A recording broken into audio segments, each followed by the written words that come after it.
as he was under braking there. Let's see what happened here for Yuki. Again, it's under the brakes.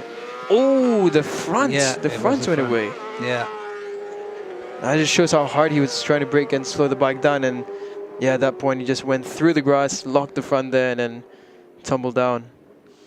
Good thing is he's gotten up immediately, so yeah, nothing too serious for him. Yeah, he's okay. It's going to be probably superficial damage to the bike. So on the positive side, not too much damage as you mentioned, and I think we should be able to get Yuki out probably for the last 10 minutes, hopefully. Yeah, keeping everything nice and tidy is the rider on screen there, Aslan Shah. Nice and tidy with Aslan Shah's name, just doesn't seem usual because we usually see him all over the frame, but he likes it that way. Yeah, but he's adjusting to these conditions, as you might expect. Somebody of his experience and determination. Yeah, look at the focus that Aslan has. He is someone who has fought so hard to come back into his form, and we're just able to see it now, and it's a brilliant show. Yeah, lesser people would have just given up the ghost, but and just think, oh, that's enough. I've had a good career. I've got a hat full of championships, a fantastic CV, and he's articulate. He could just, shove off and be a commentator somewhere. He was a commentator for a while, actually, in Malaysia. Yeah. And I think he realized, no, I want to go fast. Yeah, back in 2019, he actually did a stint with me and Des Corkill. That was fun. No, he's brilliant. I mean, I'm so happy he's decided to keep on fighting because he's still got so much skill in him, and yeah, he's not done. Yeah, Renaissance man, Aslan Shah.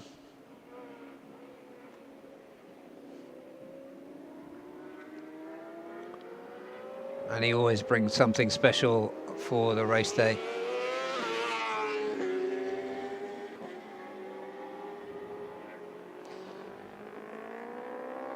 For Aslan now on his lap, looking at his sector times, he has improved through sector 1 and sector 2, so he might just get ahead of Lachlan Epis. To get ahead of Nakarin is going to be a bit of a jump, but might be the lap for Aslan. Comes around the last turn looking smooth, and onto the gas he goes.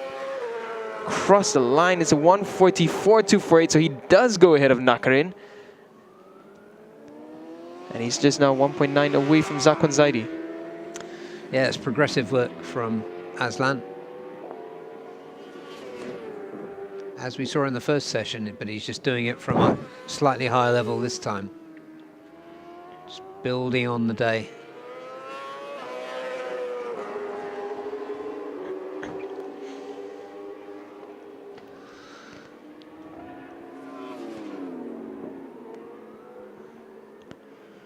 Here's Aslan Shah now as he tips it into the right.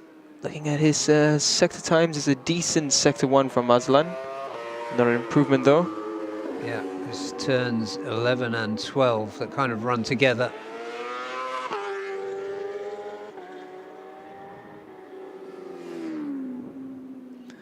Wrong, that was turn 7. This is turn 9.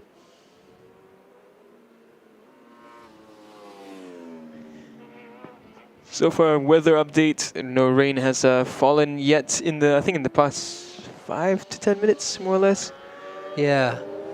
So conditions probably back to what they were at the very start of the session. Yeah, the wind also not too bad, so should be decent session for the ASB 1000s for now. Yeah. So just glancing there into the Honda Racing Thailand pit. Sorry, the Honda Asia Dream Racing pit with Nakarin, who used to be with Honda Racing Thailand. Part of the Honda family. For Zakwan Zaidi now, who's not on the hottest of laps, but he has done a 1:42.0. Yeah, so he's got a 1.4 second cushion on the rest. So break for him. Just over halfway through this 40-minute session for the Superbikes. Sakwan's done 10 laps on that stint. It's the most of any, and knowing how he handles his fitness, he definitely is not out of breath.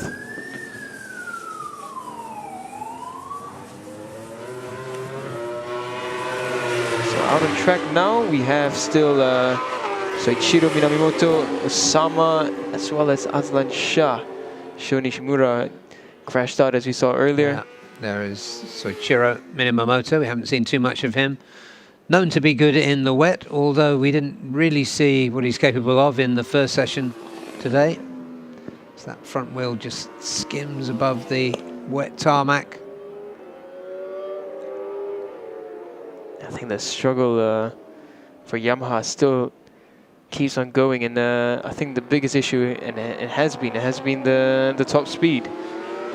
It's this track doesn't really have the longest of straights, but you have 1, 2, 3, about 4 straights where you really need the power to be pushing down. Yeah. So that really does affect, because you can see out of the corners, it has the torque, it has the capabilities around the turns. It's a really good handling bike. It's just lacking that top end, that brute power that it needs.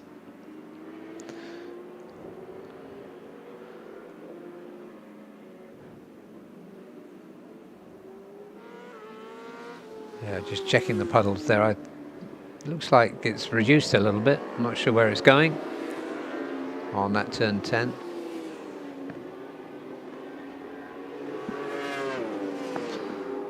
Out comes Hafizh with for JDT Racing Team. So as you can imagine that he went back into pit lane, did a few more adjustments on that 4-lap stint. Well, they must have got a load of data from the first session, as you said, Daniel, because he did more laps than anyone else there, including a very, very long stint. And especially in the aspect of suspension, that would have helped the suspension guys a lot. Yeah. Looking a little bit further down for Jimmy Racing Team, Chung Hong Yai is sitting in 9th. The best time of 1:48.5. That's just ahead of the two Yamaha Techme Racing Team Asia's Yamahas of Soichiro and Kazma.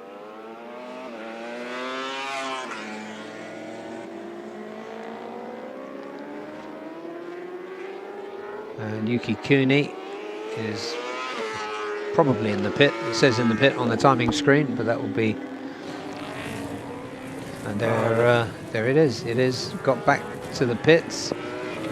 And they'll just be taking a look at that with 15 minutes remaining.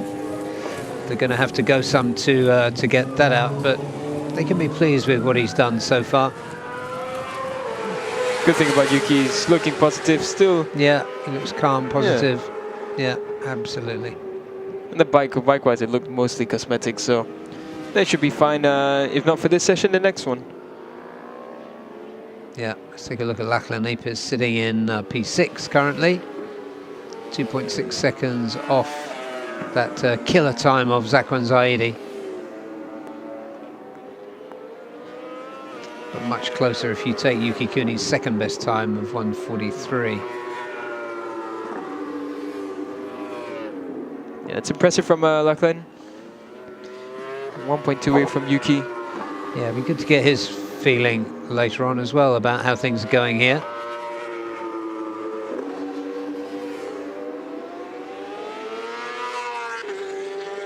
So just under 15 minutes left for practice 2 for the ASB 1000s. We follow Lachlan Epis now from the Evolution Sports Group.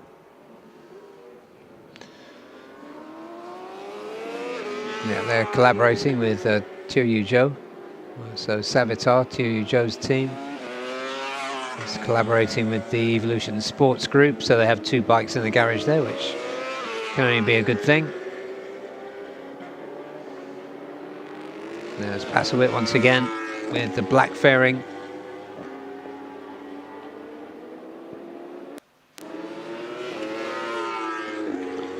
There's Andy Furry just coming across there. Here's Hafizh now. He's on an improving lap through Sector 1, Sector 2. So first gap he needs to close is from himself to Pasowit.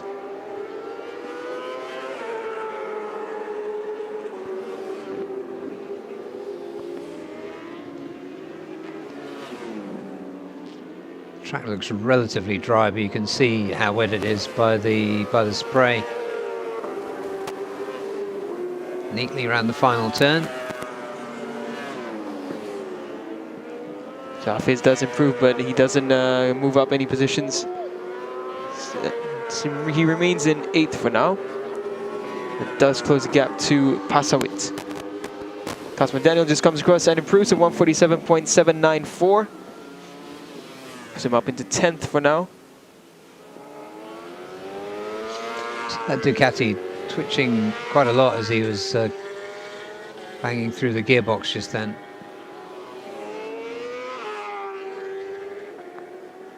I think the biggest thing will always be electronics in these conditions for the thousands. How do you set the bike up right? Especially for them, having missed out on pre-season testing and having to use the whole weekend in Buriram to make sure the bike is in running order. So data is not it's not the biggest asset right now. So they will have to collect data, figure things out on the go. It's a good thing that they have a rider with the quality of Hafiz, who will definitely know how to relay the information back to the team. Yeah, he's kept calm. He seems to... I mean, he looks like a leader in that team, doesn't he? Some riders just do as they're told, and others you can see, you know, are leading it. And he definitely seems like one of those. We can see there just a bit of a twitch as he tries to go across that section, and into the last turn goes Hafiz Sharin. This lap, an improving lap as well for him. Comes across the line now, it's a 145.7, so Hafiz remains 8th but closes the gap. This is what we saw in the morning session as well. Yeah. Just every lap, just a little bit more, shaving more off the time. Yeah, he does look like a man with a plan.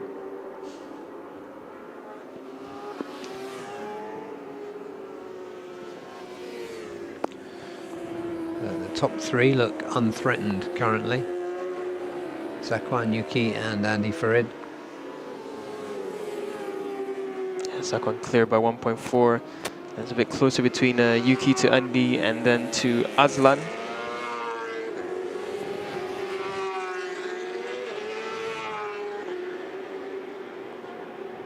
So for Hafiz Sharin now for JDT Racing Team. You can see how aggressive those upshifts are on the Ducati. Yeah.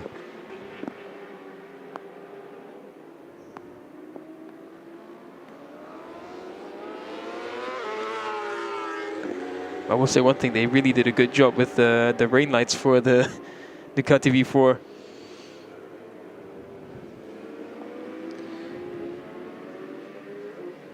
So he's got Lachlan ahead of him. He's got Akarin behind him.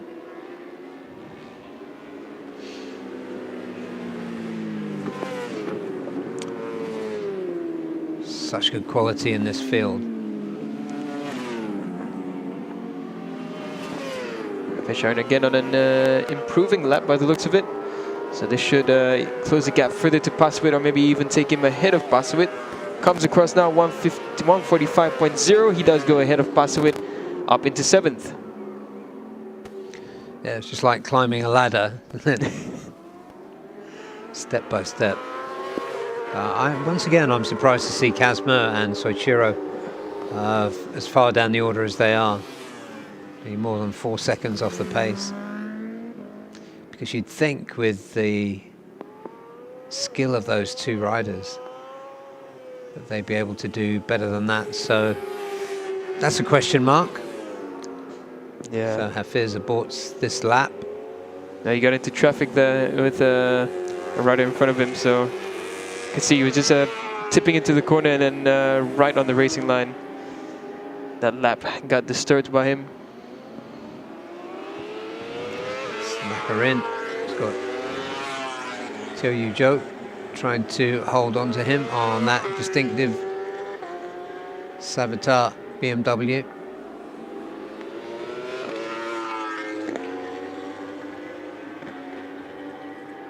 So it's going to be the next lap for Hafiz Sharin to try and push for an improvement.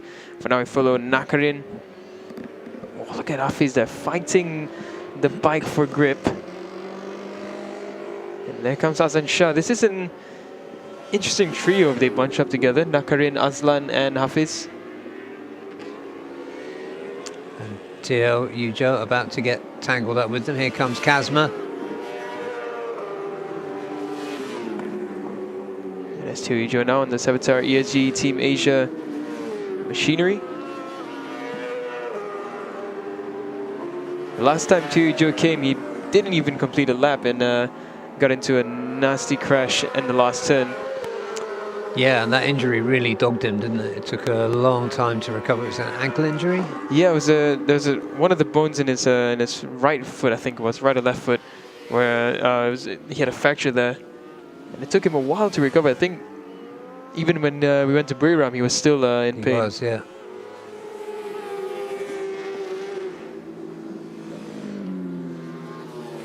Here's Azan Shah now. He comes through. See if anyone's on an improving lap. So far, Hafiz Shah, he's up in the first sector. So it seems very methodical the way Hafiz plans his sessions out. He just goes bit by bit, not pushing too much, just finding a little bit here, a little bit there. Yeah, you need a lot of confidence to be able to do that, don't you? And clear-headedness. Azan Shah is not on a really hot lap for this one. Yeah, sector 1, sector 2, no improvements there for him. I know wind-wise, it's just a very, very light breeze. But coming through the frame there, that should be Nakarin. Yeah. See Zakwan Zaidi now coming out. Teammates for this season? Yeah, 3 in the garage. Malaysian Zakwan, the Thai Nakarin, and the Indonesian Andy Farid with Japanese management.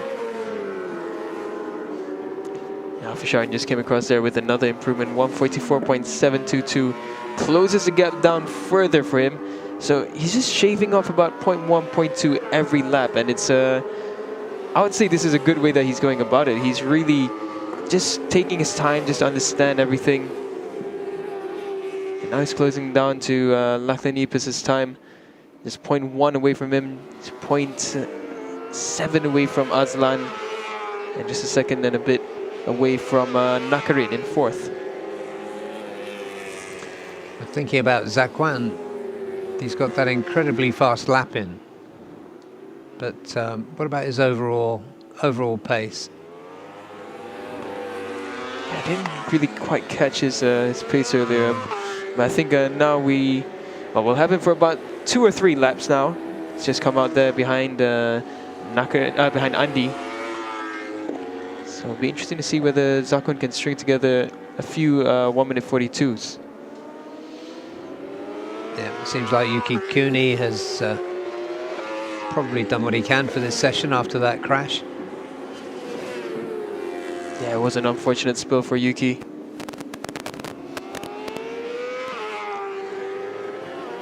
Looking across on the timing screens, no one's really on an improving lap. Zakwan starts his flying lap now, and so does Andy.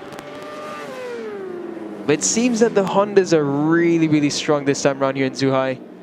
Got top 4 Honda, followed by 2 BMWs, a Ducati, a Honda, a Yamaha, BMW, and then the 2 Yamahas, Soichiro and Osama. And 2 more BMWs of Sho Nishimura, who we saw only for a bit in the session, and then Teo Yujo.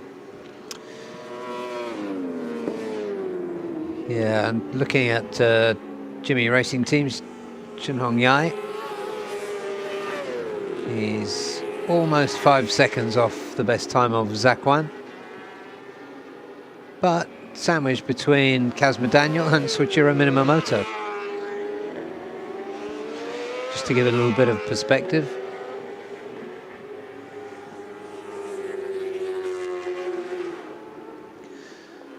And there's a healthy rivalry in the pits between those 2 Honda Asia Dream Racing riders.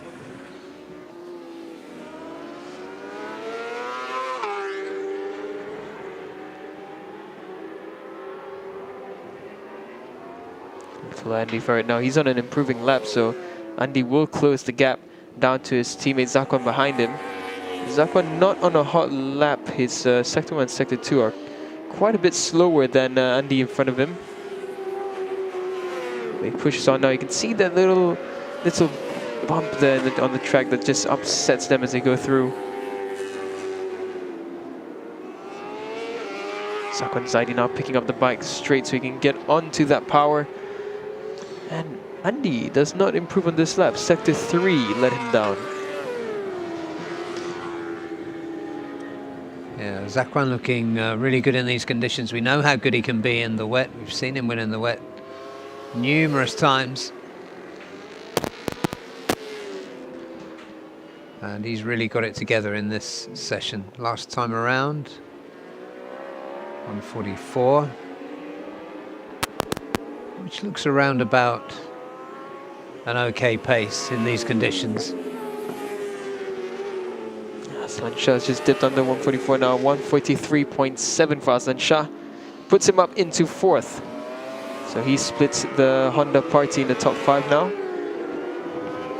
That's right, 2/10 quicker ahead of him. He's got Yuki Kuni, who won't be appearing again in this session. Yeah, I think Yuki can be very happy with his day so far, despite that crash. Yeah, great first session.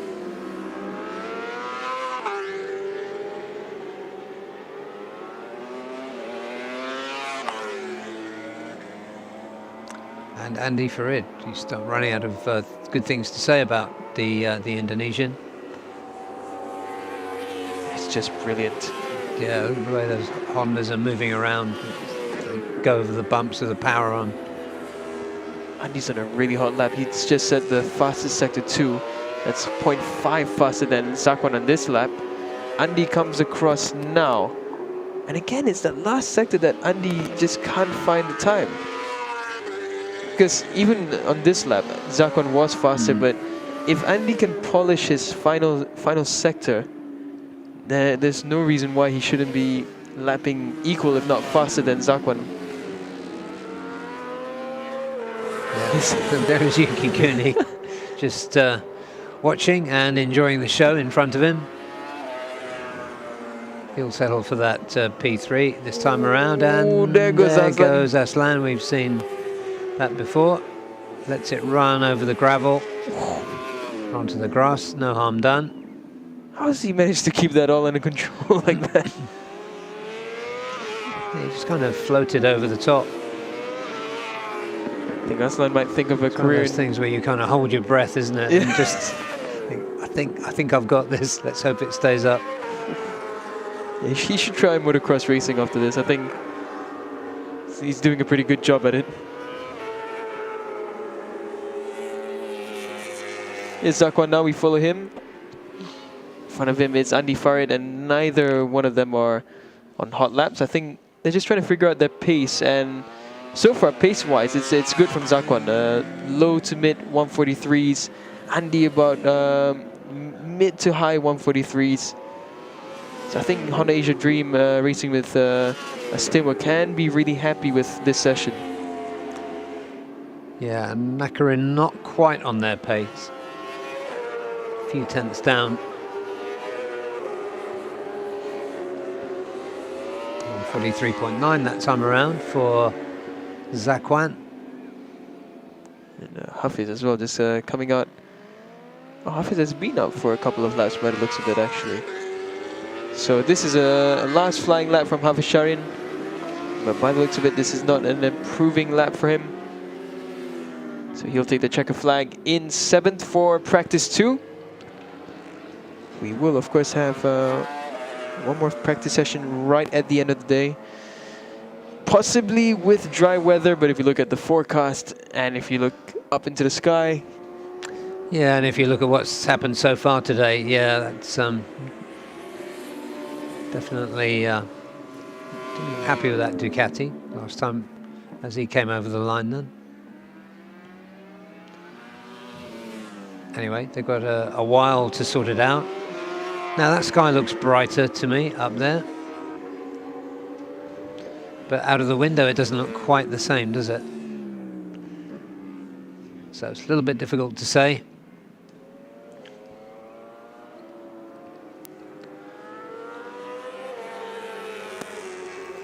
Pasawit for Astemo S1 down in 8th, and here are the results for that. And that was a really strong lap from Zakwan relatively early in the session, 142.068, which gives him the top spot in free practice 2. Andy Faridis Dihar, another great session from him, 143.388. Just behind him, Yuki Kuni, who missed the last part of that session after a mild crash. Aslan Shah, Kamaru Zaman, 40KKR BMW, improving through the session again, ended up 4th. 5th was Nakarina Tirapuvapat. 6th, Lachlan Epis, solid session from him. Hafiz Sharin, we were just talking about, but a clever session for him. Pasawit for Astemo S1 Racing with Thai Honda, finished 8th after showing strongly early in the session. Kazma Daniel in P9 for Yamaha Techni Racing Team. Chung Hon Yan, decent outing for him for Jimmy Racing Team in 10th. 11th, Soichiro Minamoto for Yamaha Techni. Osama Murray, another gritty session from the injured Yamane. And Sho Nishimura, another crash for him. He ended up 13th. And 14th was Joe Yujo for Savitar ESG Team Asia. So that brings us to the end of the second free practice session for ASP 1000. They'll be back later at scheduled at 10 to 5 local time, 16:50 local time. Coming up next, we have Underbone, second free practice session for them. And in between time, we might have an interview on the running order.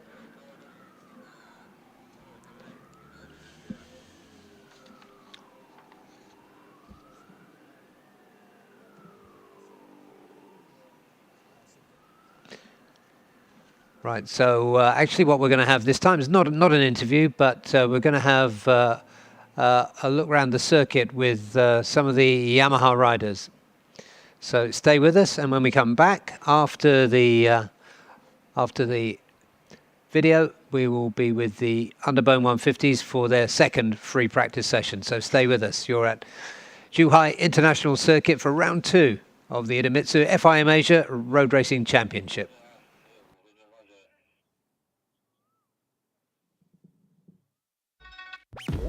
Hello guys, I'm Kasma. Hello, I'm Soichiro. Hi, I'm Apiwat. Hi, I'm Kyle. And we are from Yamaha Techni Racing Team. And now we at Zhuhai, we want to bring you guys to explore the track. Let's go.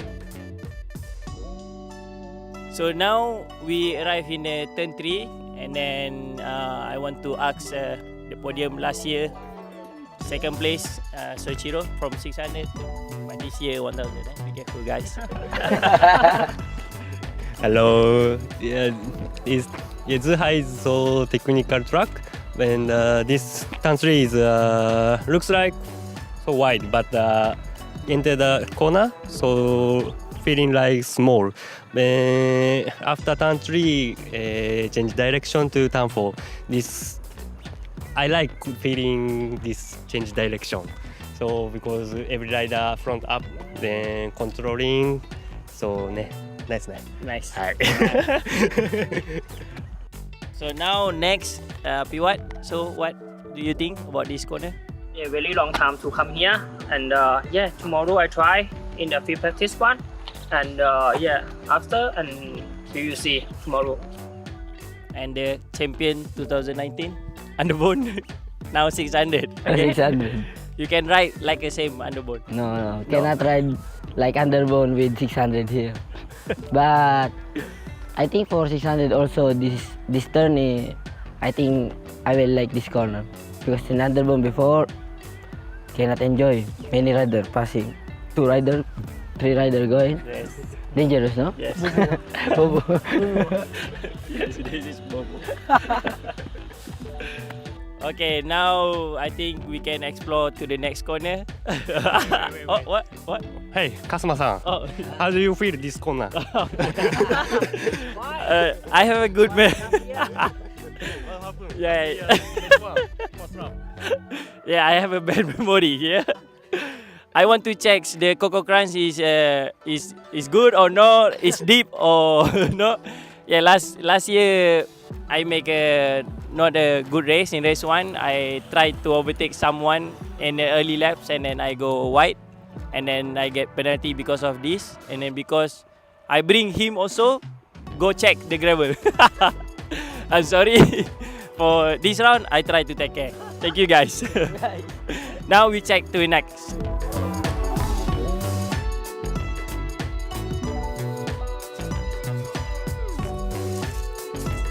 Okay, one bike go BMW last line coming, but my bike can go. But I think this more deep. This gravel more deep. When you go to the gravel, sure you cannot race again. The bike.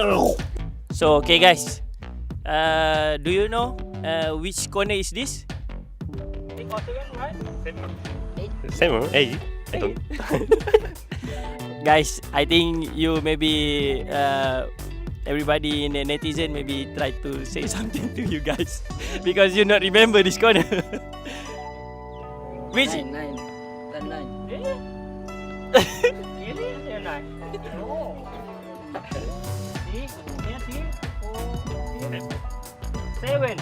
I think 7. Really? And you? What do you think? I think 8, 9. 8, 9? Yes. 8, I think.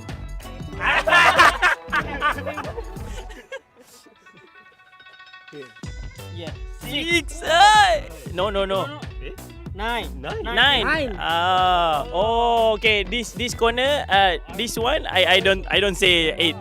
9, 10. 9. Here 9. Yeah, it's almost, almost. Very difficult. I think it's looking it's so big and inside is small. Yes. So Zero, what you bit? Yes, this corner is. I feel same as everyone. But yes, this runoff area is very gravel is very deep. So Yes. because Don't try. yes, not go better. If go, Cannot move it out. I think if go, maybe the race finish for you. You? What you think? Same as turn 3, but the difference is this one is This change is, direction. yeah. But this one is going to turn 10 and to be fast also here. Yeah, I think also this area was a hot spot for overtake. I think they are very nice to try to overtake here, and then if try to overtake, and then I think the other rider possible cannot entry. Sure go. Yes. But you need to big ball to try here. Sure. Okay. Now we finish here. We try to. We see you again, and don't forget to support us, our team Yamaha, and then forget to buy the big bike and Yamaha bike. Bye.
Welcome back, everyone. I hope you enjoyed that intermission as much as we did.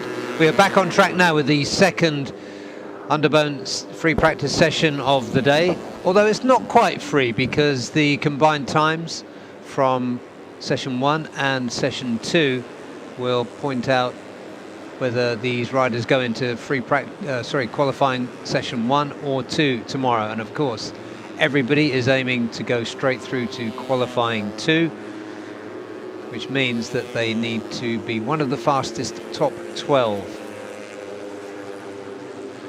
So we had a wet session earlier. The track conditions look better, so it's safe to say we could watch for the fastest 12 in this session, provided it doesn't start raining again, in which case, who knows. Looking outside and looking on track, it looks like it's getting darker again, so rain might fall at any moment, but for now the track is damp. It's I think we've had about 30 minutes or 40 minutes of no rain.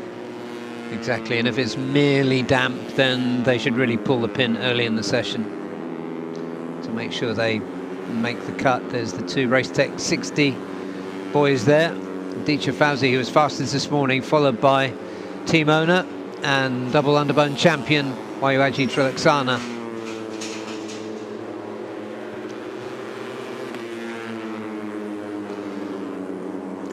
So they're getting their campaign underway for a couple of seats in in qualifying 2 tomorrow.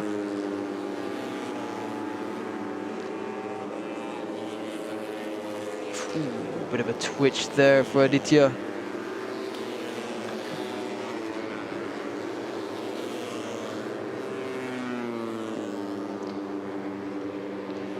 For Aditya FIM now. Yeah, that little kink they're going through is turn 8.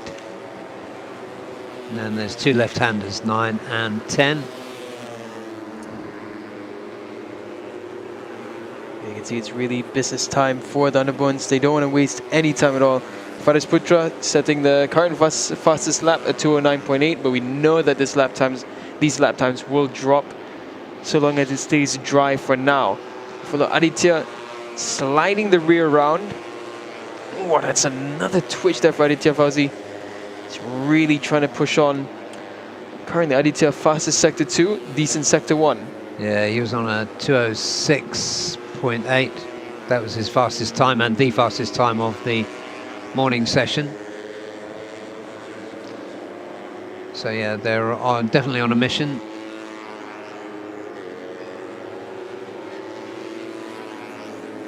Aditya FIM does go to the top at 208.6. Where's Wayuaji gone? He was not too far behind Aditya. Yeah, he's not there. So either Wahyu has decided to back off from this lap completely and look for a group. You can see Aditya as well looking for Wayuaji. No news that he's crashed off somewhere. No, it looks like he's come through 2 sectors. If anything has happened, it was in sector 3. Oh, he's gone back into pit lane, so Wayuaji, maybe a quick adjustment. Yeah.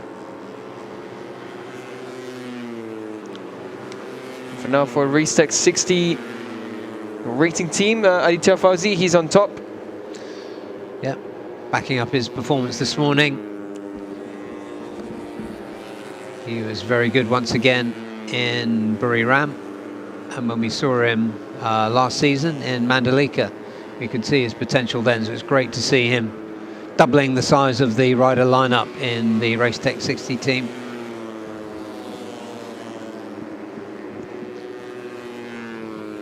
Bit more of a familiar sight now. We see groups of Underbone 150 riders together. Afif and Akid, who didn't ride with a group at all in practice 1, now have company in front of them and behind them.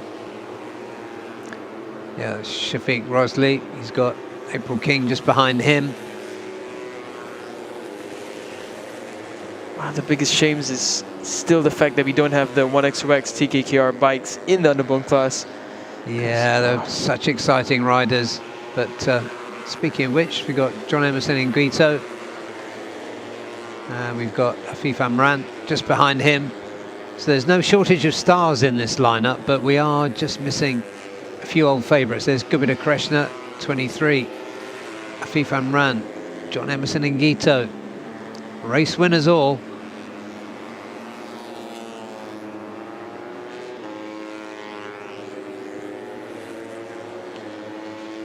Just under 22 minutes left in the session, and this is a really, really good group that we have. And is that why? I think that's Aditya. That's no, that's Wahyu. Yeah. Aditya's gone back into pit lane, so yeah. So he's back. You know what, Daniel? After your comment about the gap that he's left that he can peep through, and he's got his head down. I look at this. There he goes. Thank you, Wahyu. I look at that every time I see him on screen. Exactly, yeah. Talking about the gap between the top part of the front fairing and the lower part that enables him to duck his head down. Look at, here he goes again, and just peep through the tops of his eyes through those gaps. So April King, number 43, just going blurry out of your screen there. Wow, he was carrying massive speed out of the last turn there. Here he comes now. We follow Wahyu Aji Trilaksana. Yeah, Wahyu down the order now. Currently in 18th. Gupita Krishna. Yeah, I think Aditya was waiting to come out right behind Wahyu, but just missed the gap. So now Wahyu, he's going to have to figure out whether he wants to get into the slipstream behind them. And oh, looks like this lap's gone for him. Yeah. There's a lot of traffic there in front of him. I see people just slowing down in all parts of the track now. Yeah, there'll be blood pressure soaring in race control as they watch this. It is dangerous. So what Aditya has now is one job: get closer to your teammate and start the next lap together if they could.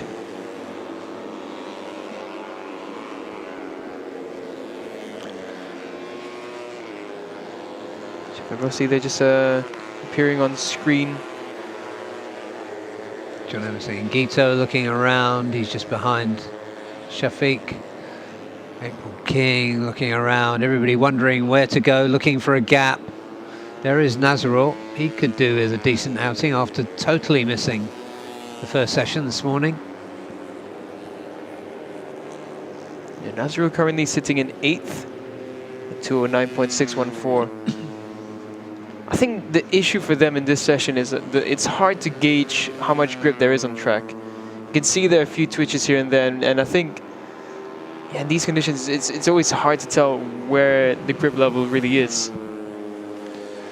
Yeah, the tyres are a little bit shiny, so there is damp there. There's slight spray coming off them. They have 2022 champion Wahyu Aji just being passed there by the 2023 champion Nazrul Izzat Bahudin, who, as we were saying, missed this morning's session completely. Currently sitting in 8th, which is reasonably safe for the qualifying 2 cut-off. Nazrul's just shot straight up into 6th. Murabil Vitoni up into 2nd. Yeah, Murabil really fast. Always, he's a rider that's come through, got faster and faster, and he puts good races together now as well. Last time out here at Zhuhai, he was 2nd in race 1, Murabil.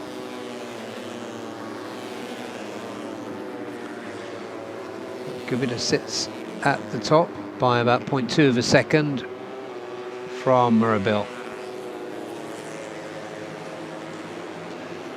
April King, couple of hundredths slower, so it's quite tight in this underbone class now.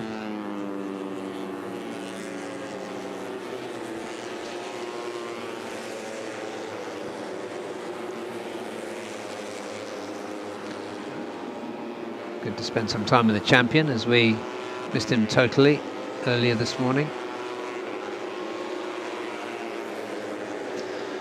Quite a bit of wind out there, looking around at the grass and the trees blowing around. Yeah, the wind has picked up, but no spots of rain yet, so that's good news for now for the underbone class.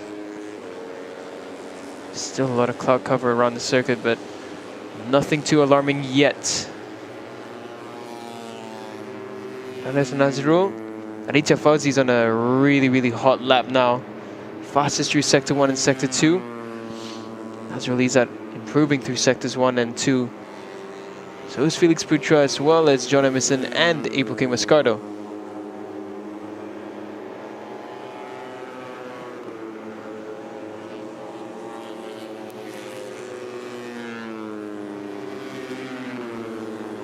Ooh, someone's gone off there. It's that Marble that's gone off. It's one of the other Finn bikes. What did you make of that non-verbal? couldn't figure out who that was, but for now, Nazirul goes up into 4th without slipstream, so impressive from Nazirul. Yeah, there's Fazrul Sham for Cardinals Racing, trundling into pit lane. Yeah, that was the elephant bike that crashed. Again, did not capture whose bike that was. Might have been, is it Murabil? No, Murabil did make it across Sector 3, so it's not Murabil.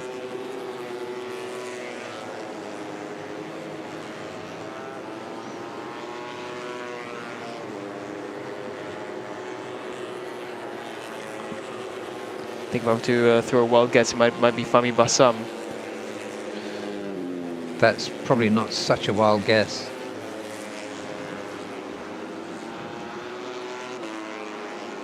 There's Faris Putra coming across at number 33. Behind him, Shafiq Rosli.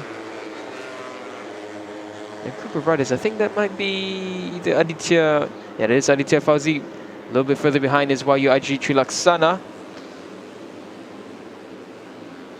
Yeah, there's a lot of quality in this field. We've got 2 seconds covering the top 10. That has the potential to close up. And people of note outside of that P12 cutoff include Shafiq, Afif Amran, a whole load of people, and down in 19th, YUIG Trilaksana. Before YU's teammate Aditya Fauzi on the last lap set the fastest lap time at 2:07.470. 0.8 clear of Gupita Kresna in second.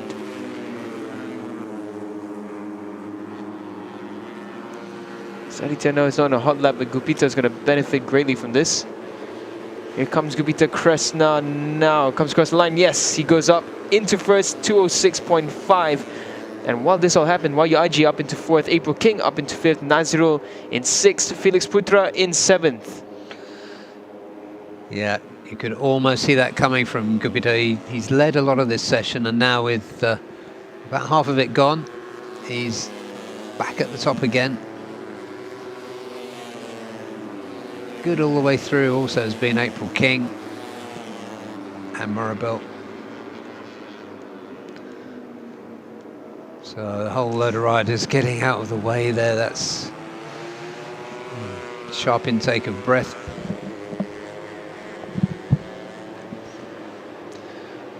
Dimas Julie just on the outside there, 2:02.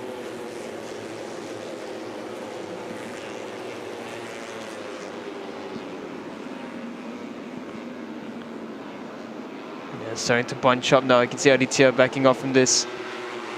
Gupita still in the fight, so is Shafiq Rosli. Shafiq needs to find a good lap within the next 13 minutes. Yeah, that's Murabil Vitoni leading that group through, number 157. It's been a warning from race direction to all riders, no slowing down. So hopefully the teams will put that on the pit boards next time. Trundling along just ahead of these is Fazrul Sham, who'll probably come into shot now. That's it. So he's trying to keep himself out of the way, but it really would be better if he got on with it. Another good lap just now from Gupita Kresna. Sets the fastest lap time, 2:06.5. So I think Gupita, Aditya and Murabil down all the way down to April King in 5th. I think they can be happy with their lap times. They should be safe into the top 12. Yeah, as far as Putra about to go across again, he's been pretty strong this session, but that wasn't a fast lap for him. someone who's coming at risk now is Akid Aziz. It's Akid in 12th, Afif in 11th, the two teammates. Yeah, John Emerson and Gito running with them. He's currently 8th. And Akid Aziz in the pits, currently in that cut-off position, P12. And best time for him, only of 2:09. So more than 2.5 seconds off the fastest pace.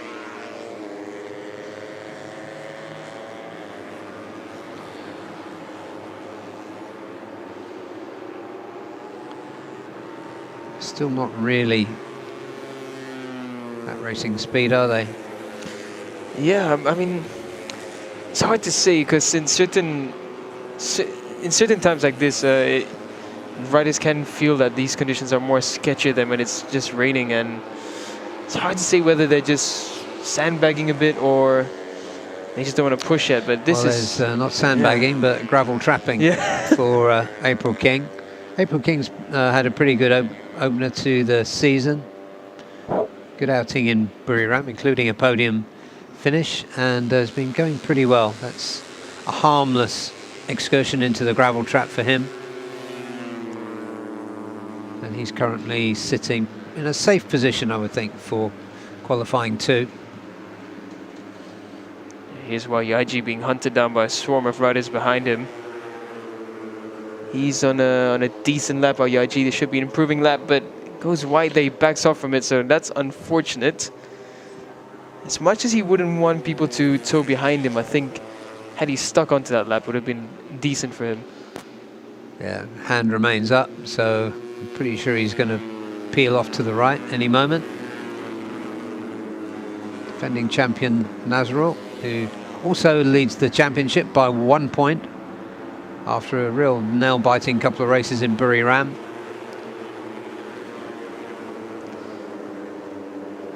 He looks in a reasonably safe P6 at the moment.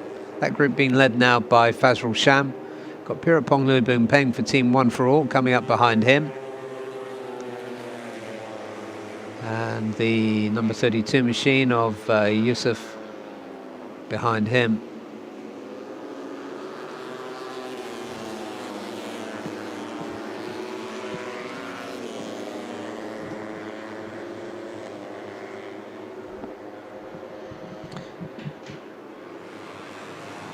Surprises there are the positions of Fahmi Bassam, I would say, and Fazrul Sham.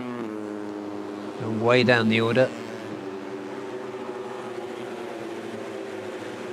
Pirapong also down in 17th. So all those riders need improvement.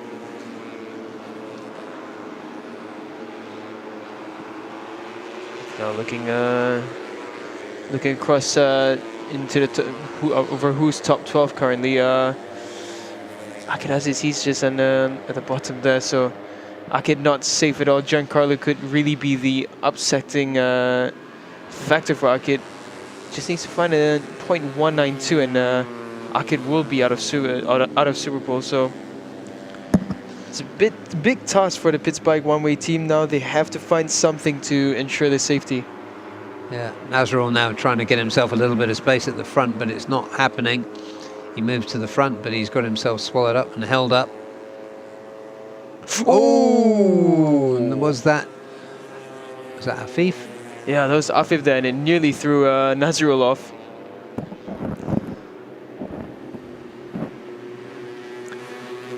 So it's Faraz Putra at the front of that group. So here it is. Let's follow Afif there. You can see just at the edge of the screen, Afif loses the rear and it sits Nazarul up for a second, or a split second, and they continue on the line. For now, John Emerson improves. Ahmad Afif improves as well. Yeah, John Emerson Ngito, we saw him win in the wet in Sugo last year, actually. So another one to watch out for.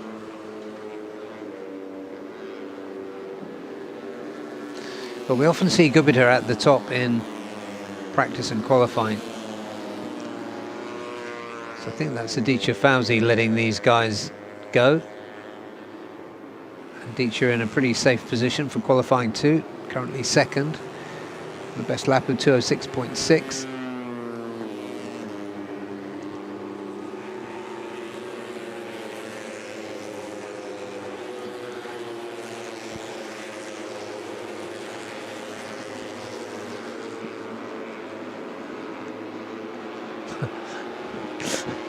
Trying to pick the bike up. Yeah. They're just bouncing on the bars. So right now we have no one on a really hot lap. Akiraziz, he's just come out of pit lane on the previous lap.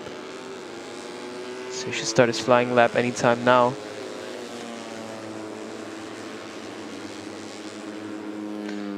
Yeah, this group have all backed off now.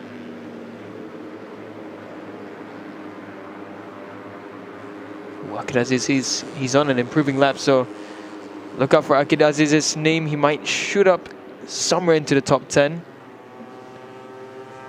Yeah, he's just clinging on in P12, which is not where we normally expect to see Akirazis.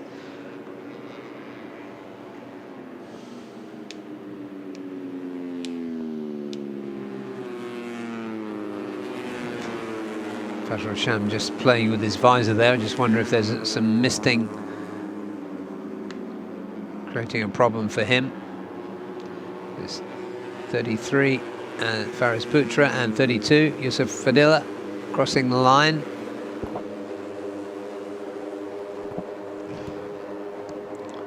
Yusuf a long way off that cut-off point, down in 20th. 5 minutes remaining. This group need to start helping each other. Yeah, as of right now, Akid is out of the top 12. He's down in 13th now. So almost certainly safe are Gupita and Aditya Fauzi. That's just a question for who else is going to make it into the top 12. Yeah, this group are racing. Long look round from Fazrul, which doesn't really bode well for a quick lap. You can see Afif and Akid, they're trying to work together, but it's bringing the rest behind them as well. Akid, oof, splash over the rumble strip. Yeah, the water does stay there on the steps in the rumble strips.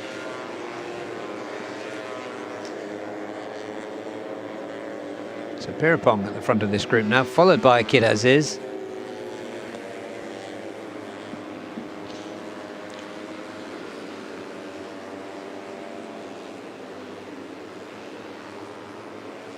And Afif Amran, actually, he's back with them, isn't he? They're riding as a duo again. Let's see any sector time so far. Akid's on a really, really hot lap. Faster sector 1, improvement through sector 2. So this should take Akid back into the top 10. Oh, and down goes Wayuaji.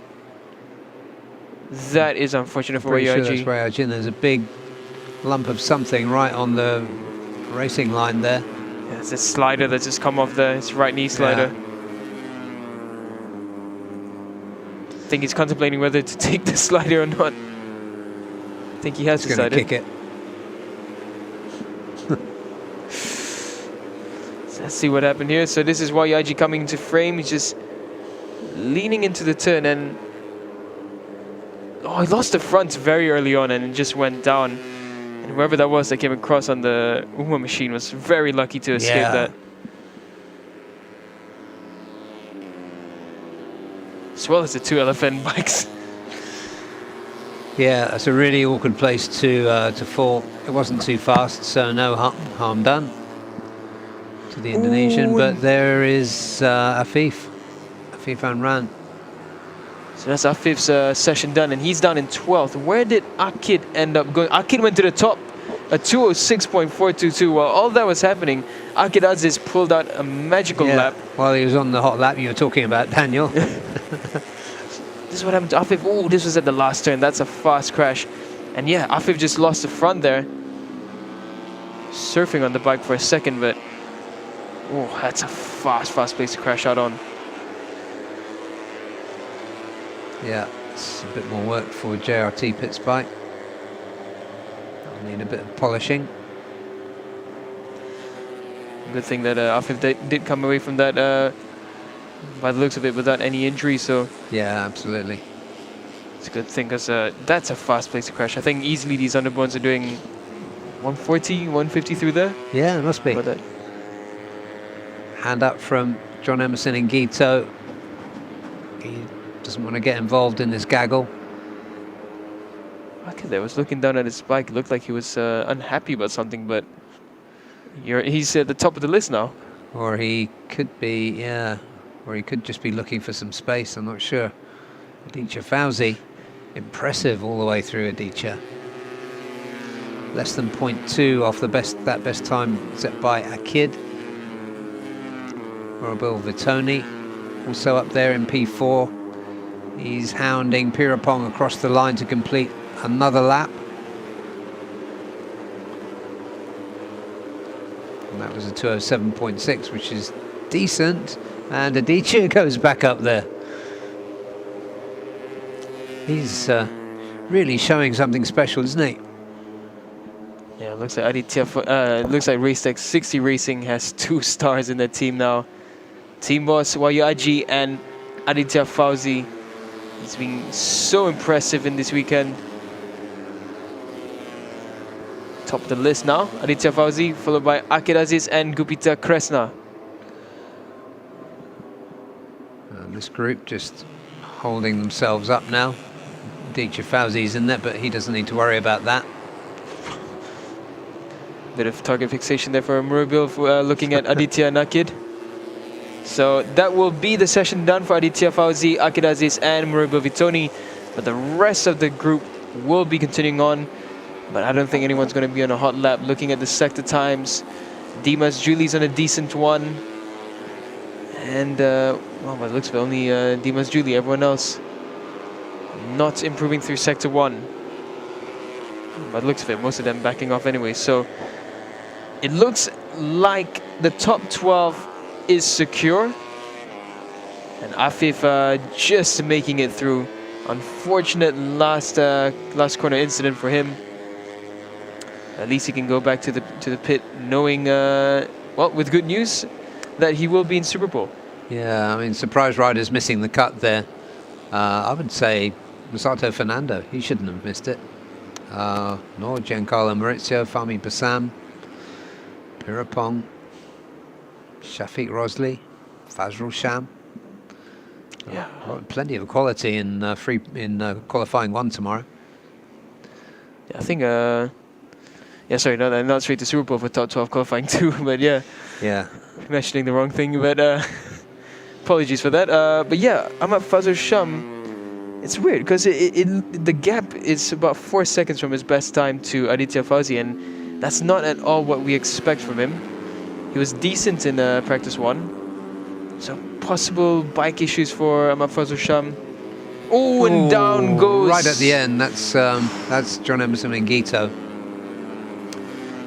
Right at the end. Yeah, he's gonna field that one, but by the looks of it, he's maybe banged his right hand there. I'm not sure. Yeah, he's looking at it. Yeah. Hopefully nothing broken.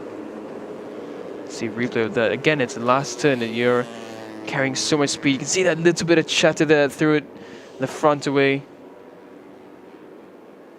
Yeah, it's just sliding all dragging across. his right hand there. Oh, yeah, and then it smashed into the gravel. That was what's causing him the pain. Little finger, maybe.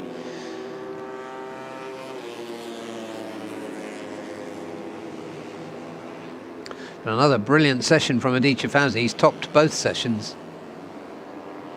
First one was... have a look. It was a 206.8. This time it's 206.4 for Aditya Fauzi. That puts him at the top of free practice 2. Akid Aziz for Pits Bike One Way was next up. Just a few hundredths behind him. Gupita Krishna for 4S1M Evo Yamaha in P3. Murabil Vitoni, quick all the way through the session in P4. Nazrul Izzat, we didn't see him this morning. He did a good job this afternoon. in 5th. 6th, John Emerson and Gito, whom we saw crash just a few moments ago. Waiwaji Trilaksana was 7th and 8th. April King Moscado who also took a tumble. Faris Putra came good late in the session for Cardinals factory racing team. 208.2 for him. Dimash Juliet Moko, team 1 for all, 10th. 11th, Felix Putra. And the final rider through to qualifying 2 tomorrow is Ahmad Afifa Amran for pit spike. Another crasher. Masato Fernando just missed the cut. And with him, Giancarlo Maurizio. And next up in 16th, Yusuf Fadila for SCK Honda. 17th, Arif Musa for SCK. Pirapong Louis Bumpeng for One for All Wonders Vacations in P18. Way down the order for him, as was Shafiq Rosli in 19th and Fazrul Sham in 20th.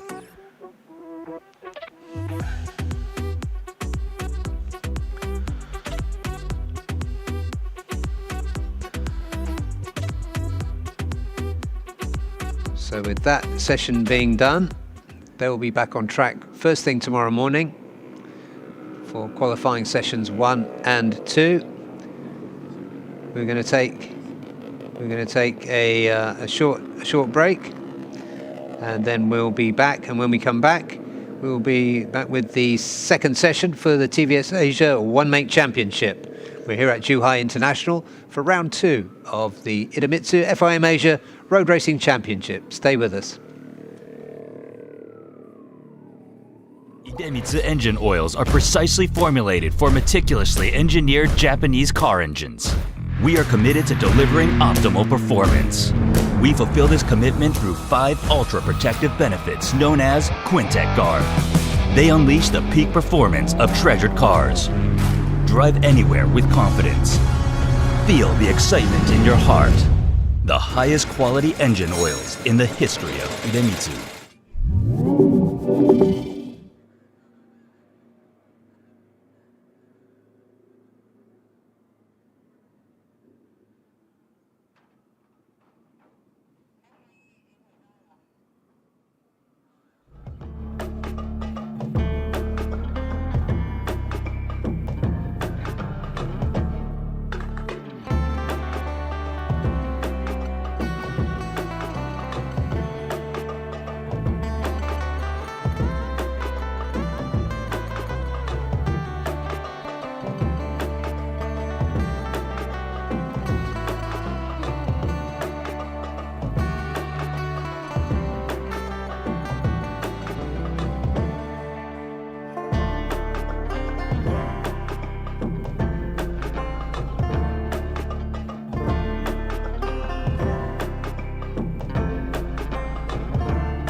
Welcome back, one and all. We are coming to you live from Zhuhai International.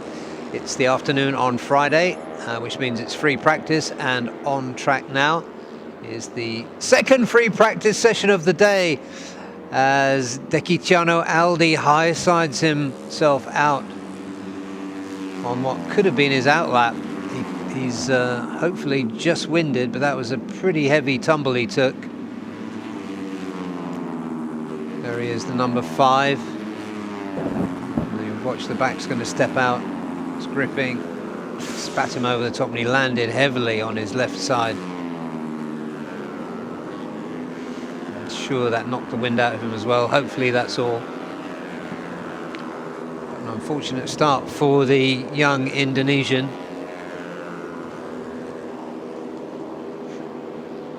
So the track looking pretty dry, and number 14, that is Kim Min Jae, the young South Korean rider who just ran straight, but he's kept it going.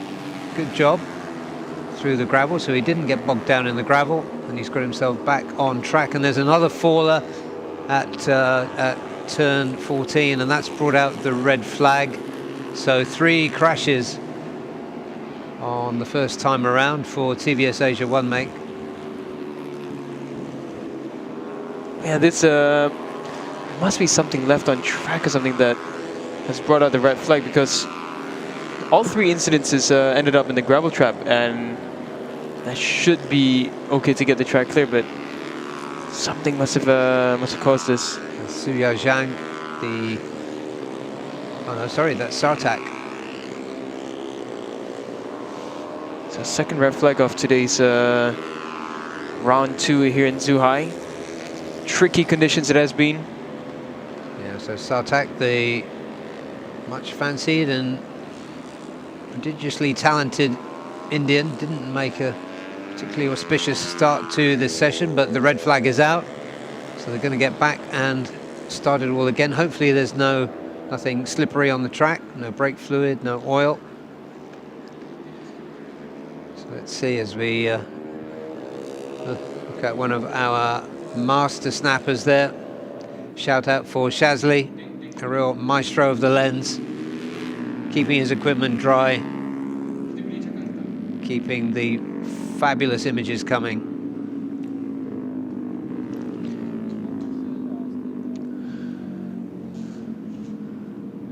Okay, so right now the information on the far end of the straight, they're dragging Sartak's bike out of harm's way, and then they'll just have to cross the track and get it into pit lane. So a bit like the weather, that was a start and stop session. What news have you got, Daniel? So apparently the reason for the red flag, well, besides 3 incidences all all happening at similar times, the medical team is out to attend to Deki right now with the marshals, so to ensure the track is clear and they can attend to him safely, the red flag has been brought out. Okay, well, of course, safety first. That was a very unfortunate early fall and a hard knock for Deki, so hopefully there's nothing serious and we can see him patched up and back in action tomorrow. But that was quite a hard knock he took to his left side. It looked like left side, yeah. But yeah, I hope we'll give an update as soon as we can about Deki's condition.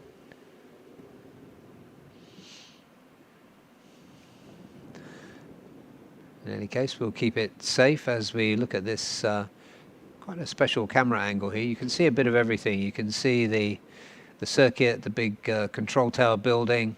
It's one of the new high-tech buildings on the High Technology Zone Park that is just adjacent to Zhuhai International Circuit, and the mountains in the background. And of course, in all of its splendor, going right across the middle of that is the gantry that says Idemitsu IRG5 FIM Asia Road Racing Championship Round 2 China. So yeah, Idemitsu will not be too unhappy with this, because even if you look under the gantry, there it is again. Long-term sponsors of this championship, and so many of the Honda teams within it too. For now, it's a red flag for the TVS Asia 1 MIG Practice 2 session. Yeah, as we began to say before the, we hardly had time to start speaking when the crashes started at the beginning of this session, but the format here is very similar to the underbones that we saw earlier.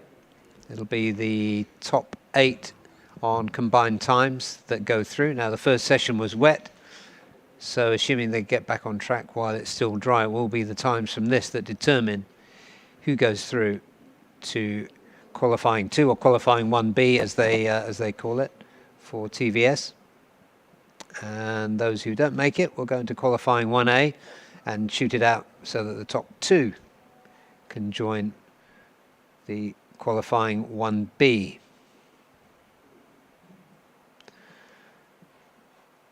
So that being said, we're just waiting for some news, hopefully good news, that the track's clear and that Deki is okay.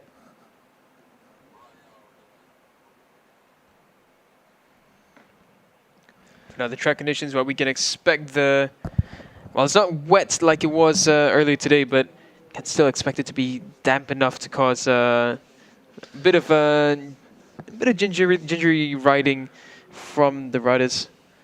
I think this is where they really have to gauge the conditions early on and really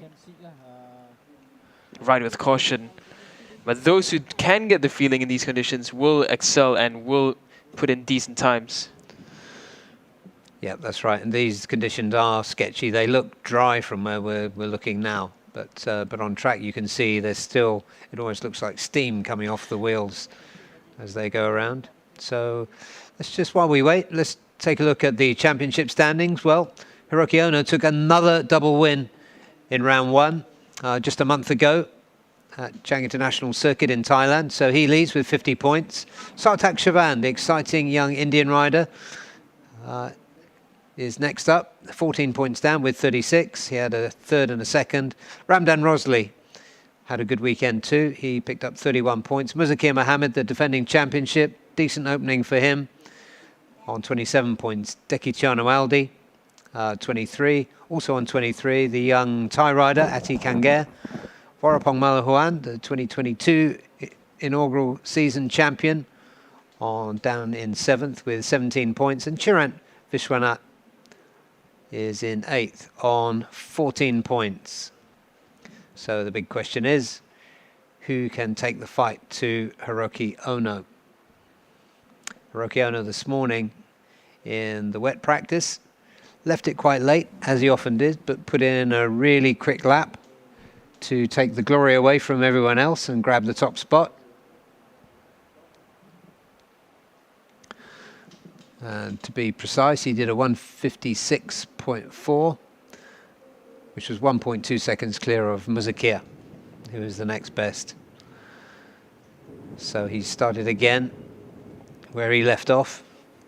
The experienced Japanese rider. In the background, we can hear the sound of some single-cylinder engines. Yeah, sounds like it. Daniel? Yeah. Still red flags out, but I mean the red light is still out there at pit lane, but yeah, it did sound like a couple of bikes going through. Yeah, that's it. Looking further down the order, which is interesting because a lot of the newer riders are here. Keiwei Ahmed, not a new rider. He was in the championship last year, finished 6th in the championship last year. He's currently 9th with 11 points. Jagan Kumar, the Indian superbike racing, just about everything veteran. Jagan Kumar is 10th. Rishi Takahira, an exciting young Japanese rider who looked really quick in Buriram. Didn't quite get the results we might have expected. Casey Klammer from the Philippines, 12th. He's got 9 points. And Rocco Sessler, a really promising, exciting young German rider, 15 years old. Picked up 7 points in Buriram. Kim Ming-jae, we saw one of the riders crashing early on, is 14th and 15th. 13 Exan, whom we saw crash twice in free practice 1 this morning, the Singaporean rider. And in addition to those, we've got this weekend Zhuhai, Chinese wildcard rider, being supported by Jimmy Racing Team. Not surprisingly, the 16-year-old who flew in from his middle school in Shanghai to take part this morning was the last of the qualifiers this morning, but did a decent job. So more views of Zhuhai. You can see we were speaking earlier on about how good the gravel traps were, or as we heard Kazma Daniel call it, the Cocoa Crunch, because it actually does look like it. That gravel trap we're looking at the moment.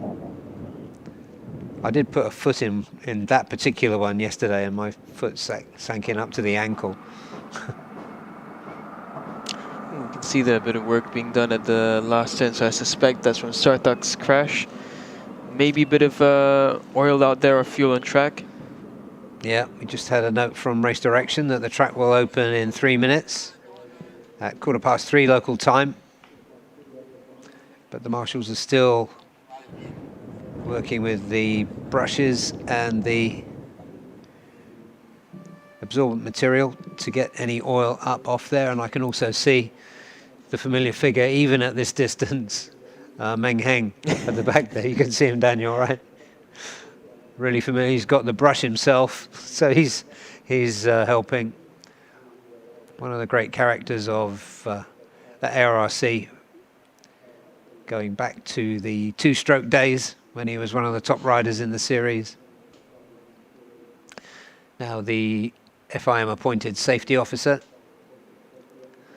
and broom handler. Yeah. Have to add that to his CV. Absolutely, yeah. Absolutely top bloke. As of right now, the weather is looking it's looking good. It's no rain has fallen yet. Wind-wise,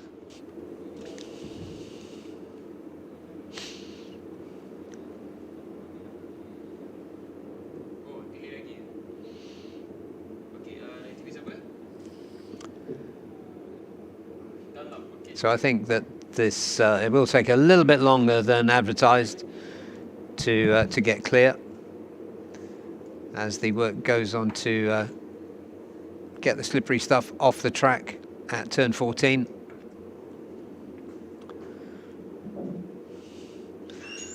So while we do that, the intrepid Daniel Bogas will make his way down to find somebody to talk to. So much to talk about, so many talking points. Oh, and now you can see the scale of that clear-up operation. So it is going to take a while before pit lane actually does open. They're raking across the track. That's the spillage is basically totally across the width of the track at the widest point between the outside and the apex. So big clear-up job for those guys.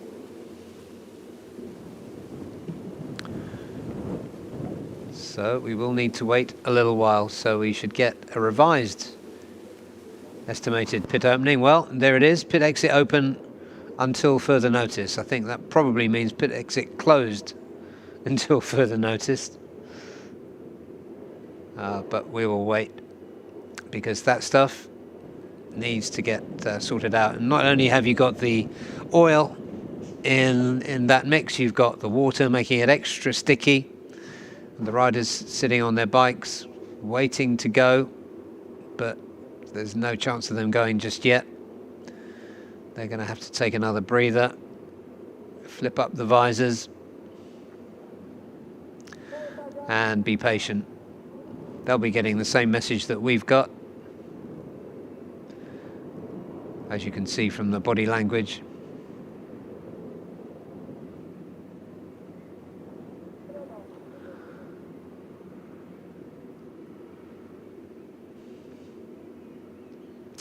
The distinctive green helmet there is that of Vorapong Malahuan, the rider who started all this when he rode an Apache RR310 at the beginning of the 2020 season at Sepang, which was the only race we managed to have in that year when COVID kicked off. And he took that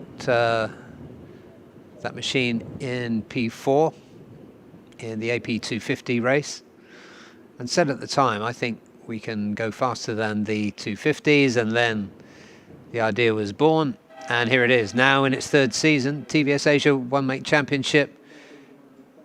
It's been bringing us a really good mix of experienced riders like Vorapong, like Muzakir Mohammed, like Ramdan Rosli. Seems as though, yeah, Vorapong looking across, getting the message, he crossed his arms, he's got off his bike and has walked into the pit box to take a breather. But since that early step by Vorapong, this has really developed into a gripping series. It's unlike many of the other One Make series because it does have this mix of experienced and new riders.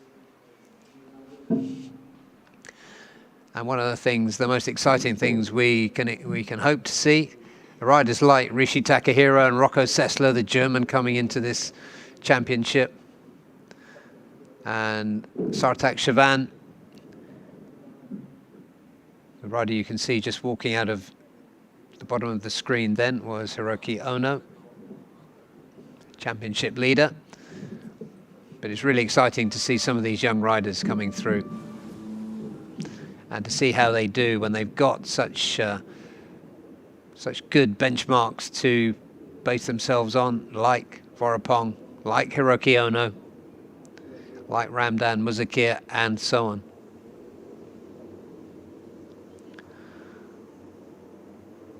And they do really well, TVS. They've brought in wildcard riders for pretty much every event, and this time it's a 16-year-old Chinese rider, Zhuhai Zhang, who's been supported by Jimmy Racing Team, one of the big privateer teams and one of the most successful privateer teams in China, who we've seen first in 2019 when they came in, and their rider competed in Supersport. Now obviously pit lane is open because these guys are setting off now, so that must have been some really quick work down at turn 14, because that looked like a really horrible mess there. So no doubt they'll come through that cautiously, and it still looks like the track is covered in that absorbent material back then, so we're going to have to wait and see what that looks like as they come round. But if Meng Heng, the safety officer, says it's okay, then it's okay. That's Rishi Takahiro, number 10, getting the tension out of his system by scampering away on this outlap. And while we let these guys do their outlet, we're going to go down to Daniel, who's in pit lane.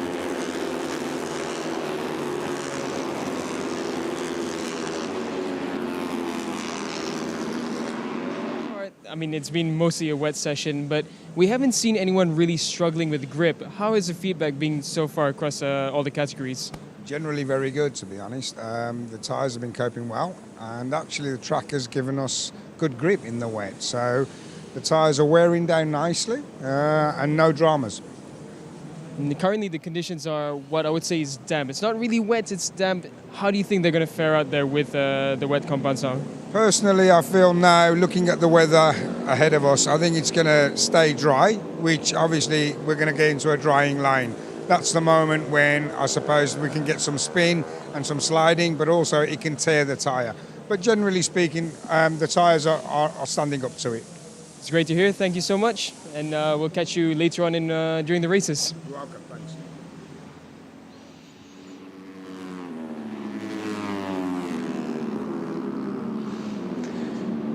Good stuff there. Oh, and as I start talking again, there's another rider taking a tumble right in the middle of the track there. That was Ati Kanger, whom we saw crash in the first session this morning as well. So a bit of a painful day for the young Thai.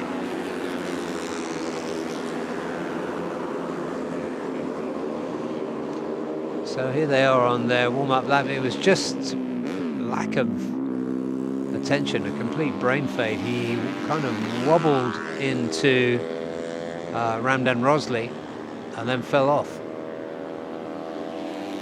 Really strange crash, that.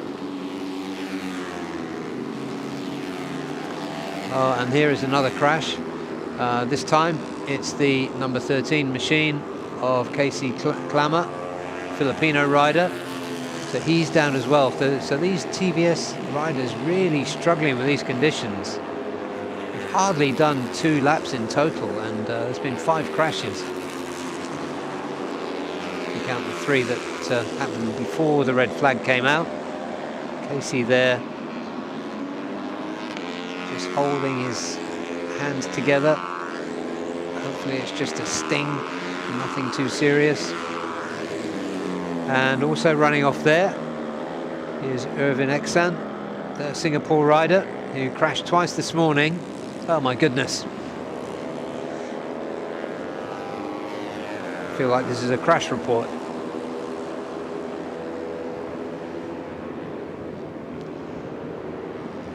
So meanwhile, let's take a look at who is out there and staying upright. Well, one of them on your screen there is Kim Min-jae, happy to say, the young Korean rider. And behind him, he's got Rocco Sessler. There is number 14, Kim Min-jae. You can see it just looks like mud strewn across turn 14. So those two, by virtue of this is probably the first clear lap that these bikes have managed so far, go to the top. Okay, so the first flying laps come through. Let's see how it all shakes out. And how it shakes out is that on that first flying lap, Rishi Takahira was the fastest around. And then it was Vorapong, Zakir, Ramdan, Rocco.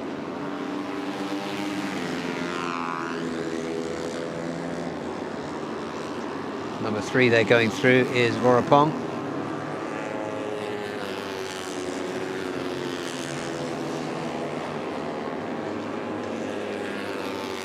And number 1, champion's number, belongs to Zakir Mohammed. And he's got Ramdan Rosley behind him. The 2 experienced Malaysians running together. And just behind him is Kewai Ahmed on the number 8 machine. Number 10, that is Rishi Takahira.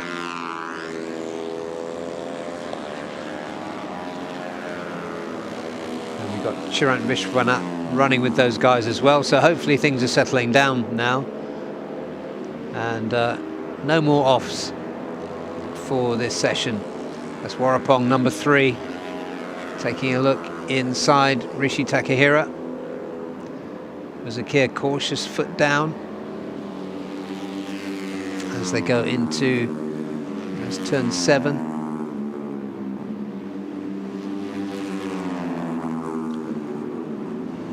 Water there on the track, you can see they just splashed through. So let's watch these guys come through. First over the line is Ramdan Rosley, who claims the number 1 spot on the timing screen.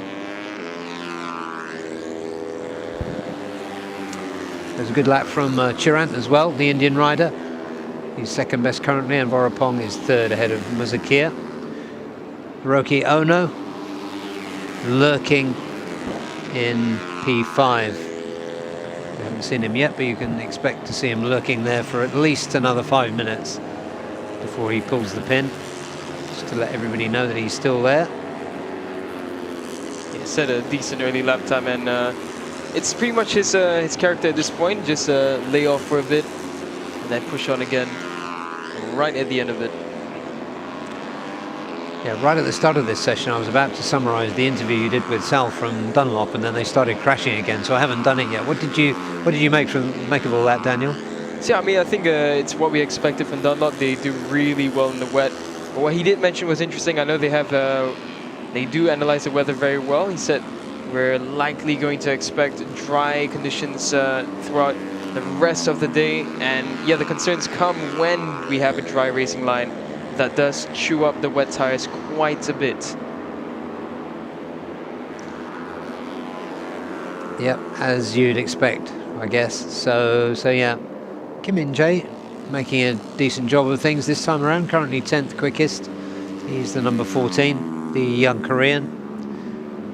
And again, you know, it's always so good to see riders from countries that are not normally associated with motorcycle racing coming in. It's Ramdan and Muzakir having a little joust. They know each other really well as they go through turn 14. Avoiding what looks like mud strewn across the circuit. That must be the effect of the water. It looks horrible, doesn't it? It does. But it's what's been put there to ensure the safety of our riders so they can continue on with their session. Now just 8.5 minutes left in practice 2 for now. Muzakir looking strong on top, 156.4. And Hiroki One, he went back into pit lane. He's just come back out. So expect Hiroki to set a fast lap, I think, with about 5 minutes left. Yeah, he's probably gone into pit lane to come out and leave himself some clear track. Never needs slipstream, does he, for a fast lap? No. Muzaki having a good look round, but his compatriot and rival Ramdan is keeping the pressure on. As Warapong giving the young Korean a bit of a lesson on how to get around turn 11. Yeah, Kim In-jae did not see that coming, but managed to stay on the bike. Yeah, and that was the 15 machine of Rocco Sessler. Expect to see a little more from Rocco. There's another rider just gone off. I couldn't make out who that was. That's Rocco there, the number 15, having a look around. He's looking for track space. He wants to make sure he gets into the top 8 and therefore straight through to qualifying 2 tomorrow. And all sorts of shapes there from Kim In-jae. Yeah, Rocco is just having a good look, just at confirming, okay, yeah, that's Warapong, let me follow him. Yeah, this will of course be Rocco's first visit here, 15-year-old German. The rider from the Northern Talent Cup has made his way into the Asia Road Racing Championship with TBS. He's also racing in the Red Bull Rookies Cup, if I'm not mistaken. Yeah, that's right, yeah. Red Bull Rookies as well. And so it's good to see this series attracting the interest in Europe.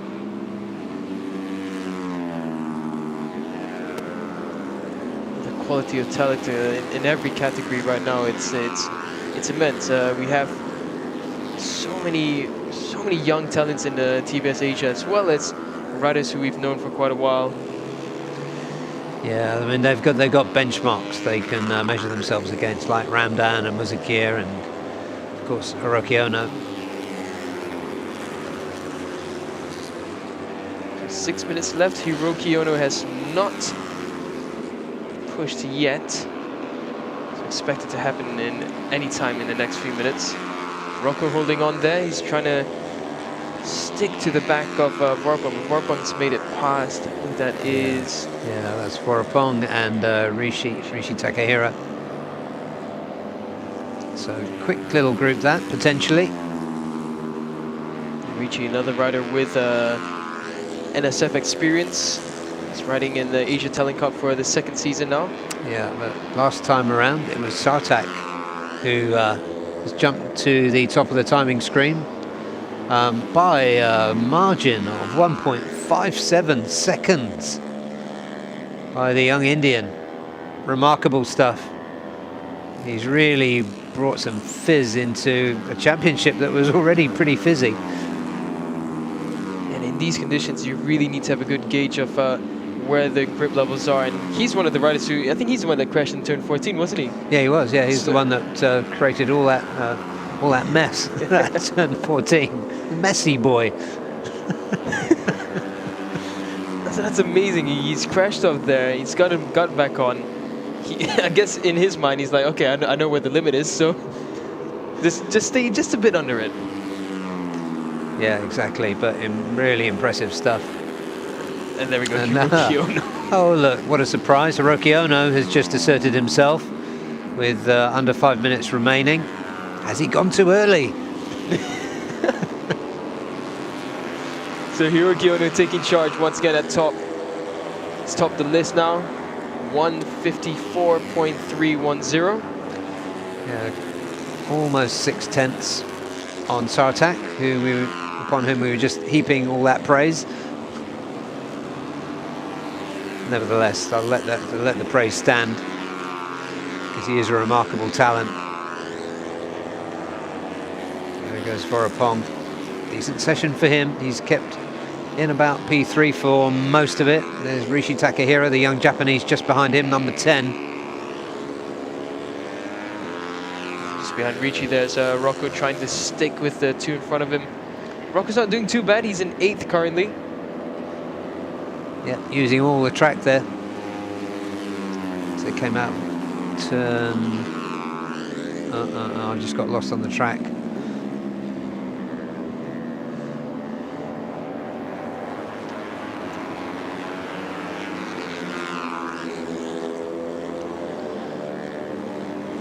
Yeah, little bits of standing water, but really a dry racing line.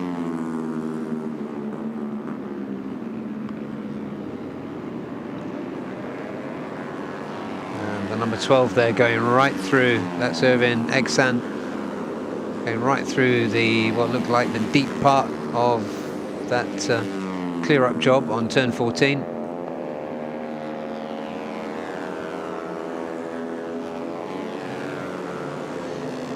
Rocco's best time that time around, 156.9, so he keeps improving. Just in front of him there, he's got Irvin Egsan. It looks as though he's going to make short work of Irvin. So he slices past nice and cleanly. It's quite a move, actually. Yeah, really clean, very assertive move. So it just caught my eye. Hiroki Ono improved again, 153.295. Gap Sartak now by 1.596. He always seems to put himself into another bracket in terms of seconds, doesn't he? He's now in the 153s. I mean, at this rate, there might be 152 coming. Yeah, drying track, of course. There does only seem to be the standing water that's kicking up any problems. Just look closely, there is a little bit still coming up from the back of Rocco Sessler's machine there.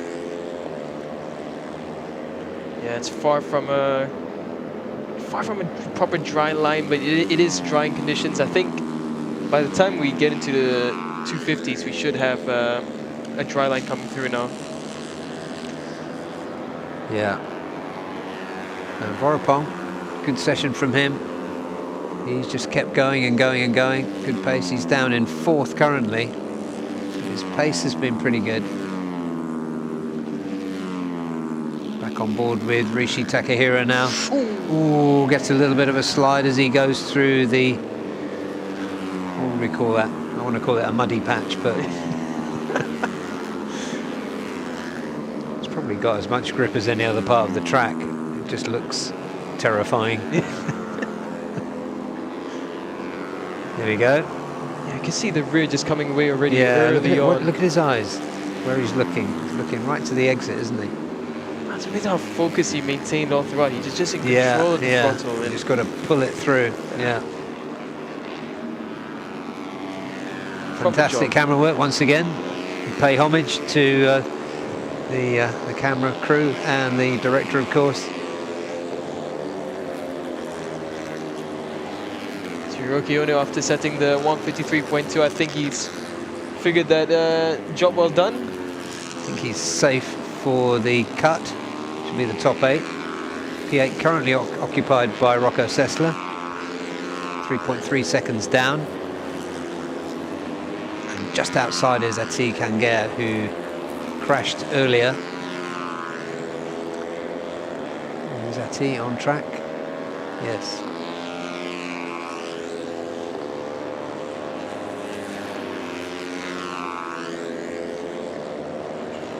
Now we follow Richie Takahira in front of him, Varpang Malahwan. Yeah, these three have been running together for a while, and it's been quite good for all of them, really. They're all within the cut-off point. Vorapong looks especially safe in, moved himself back up into third.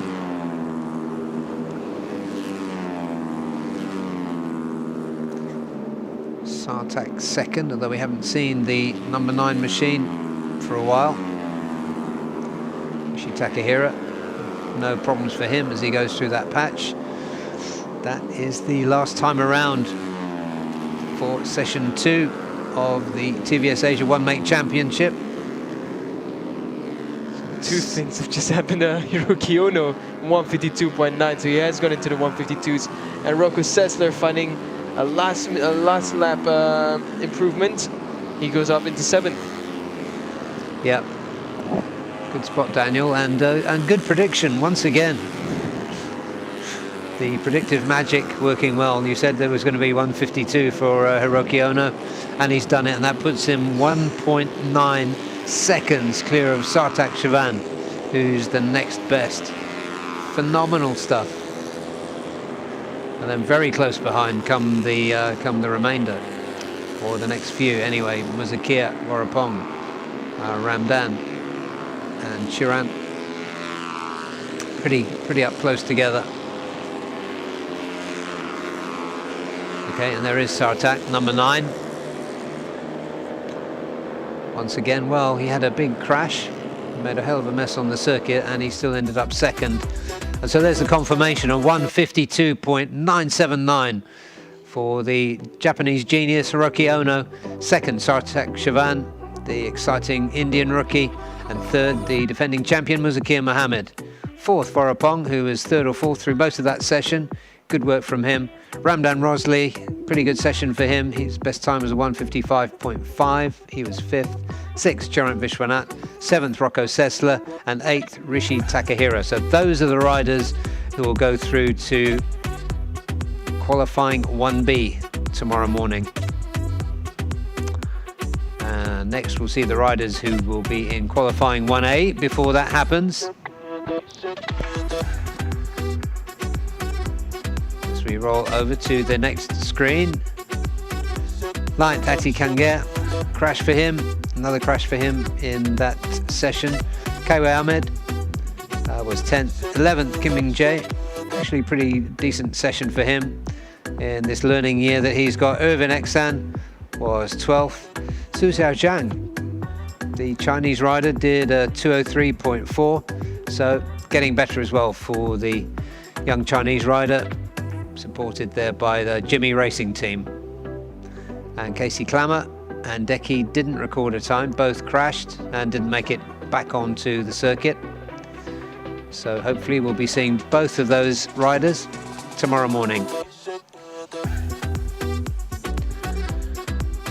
So breathless stuff in the second pre-practice session for TVS Asia One Make. And we will be attempting to get our breath back. When we return, it'll be with the AP250. Third practice session of the day, and probably the fastest times that we'll see for those as well, because the conditions are better than they were. Actually, they had a dry session this morning, so we'll see. More work being done now on that turn 14. Just to try and clear it up a bit, dry it up. You can see they've got blowers on it. The marshals are back out. Kwan Meng Heng is back out as well to supervise it, though he hasn't picked up a brush himself yet this time. So what we'll do is, while that goes on and they're double checking the safety of that final turn, we're going to take a break, and when we come back, it will be with the AP250s. Stay with us. You are watching Free Practice Day for the Idemitsu FIM Asia Road Racing Championship.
Welcome back to Zhuhai International Circuit.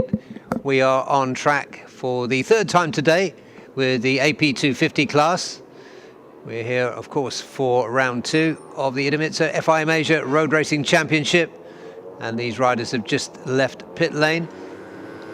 20 minutes behind the schedule because of the big cleanup that was necessary on turn 14, the final turn, after the crash by Sartak Chavan in the TVS Asia one-make second practice session. So these riders come out on their outlap.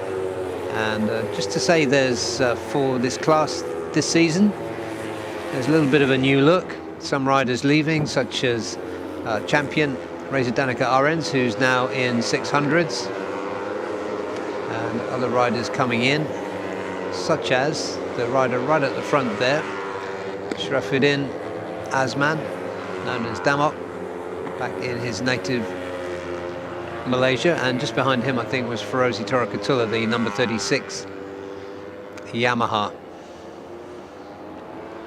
That is the number 38 Yamaha, which is his teammate Arai Agaska. I wonder if they're still running on wet tires. It does look like there's grooves, but I think the conditions now would really chew those wet tires up. You can see it's drying now in certain portions of the race line. Yeah, this class started running on slicks a year ago. They're still waving the slippery flag just to warn the riders. But I wonder if these riders will usually take a break midway through. I wonder if they will change to slicks later. You can see that rather horrible looking cleanup job. No offence to the marshals, but combination of oil and water and absorbent material. Doesn't look very pretty. Cal Vietnam is at the front of that group there. Cal Vietnam, who gave us so much to talk about, so many oohs and ahs in round 1, as he went for the win in both race 1 and race 2, and crashed in both race 1 and race 2, recovering to finish, I think he was 7th in both cases.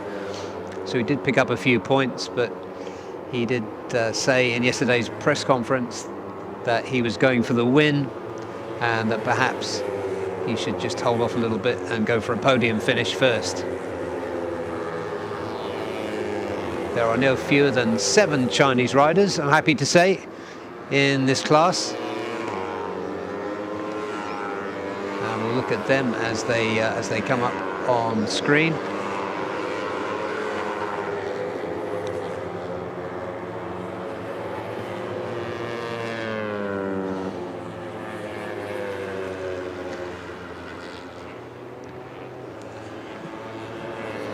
So those riders ran together. The of interest there is Gao Ziang, who's riding for Team One for All. He's a regular rider in this series and improving. He had a really good run this morning, Daniel. Yeah, I was just analyzing him following them, and yeah, he was really good in practice 2. So I think he'll be really happy with his performance.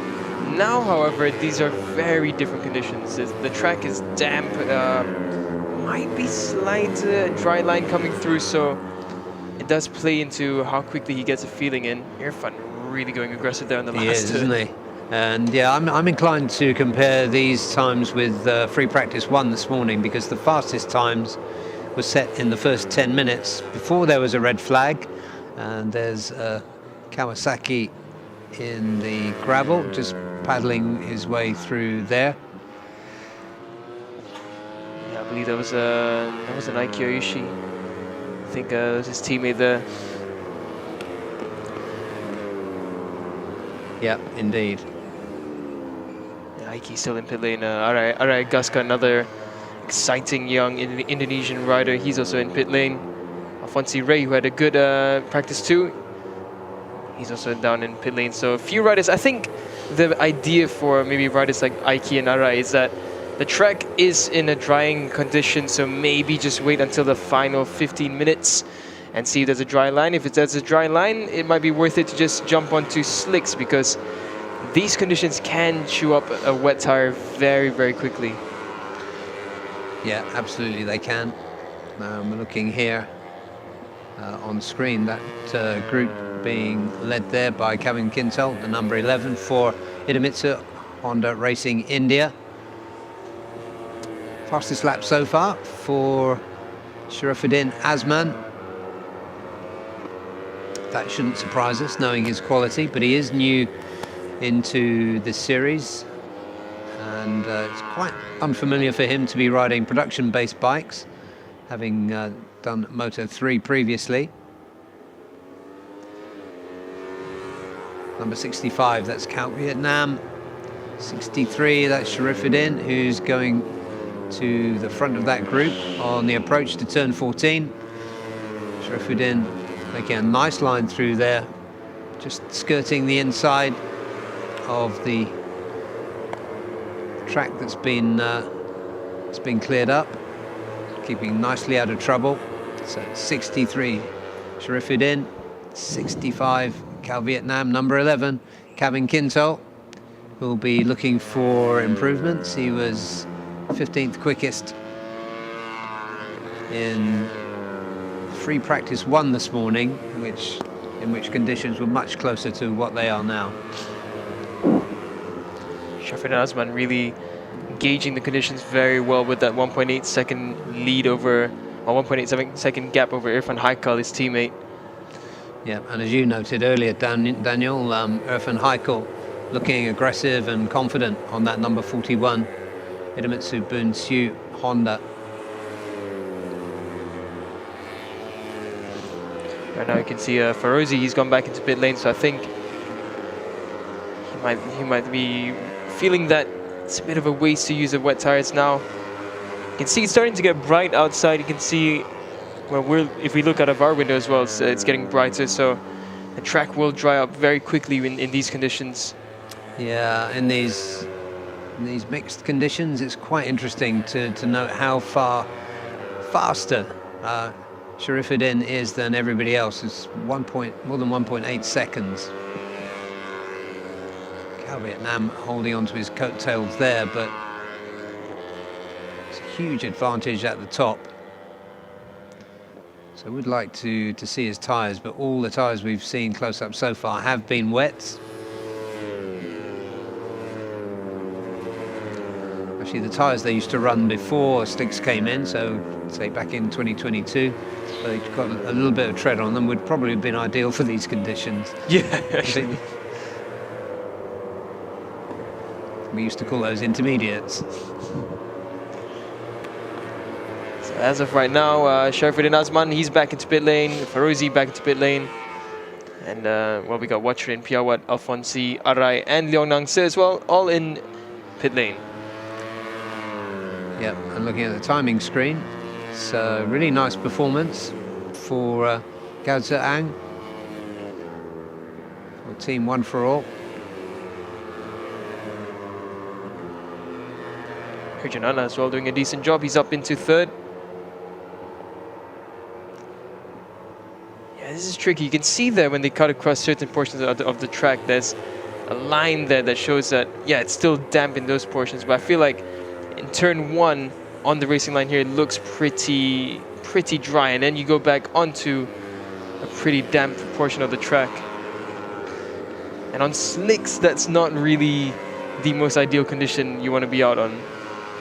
No, that's right, they're playing it safe, and this is free practice, it's not qualifying. You'd see a few more people gambling if this were tomorrow morning.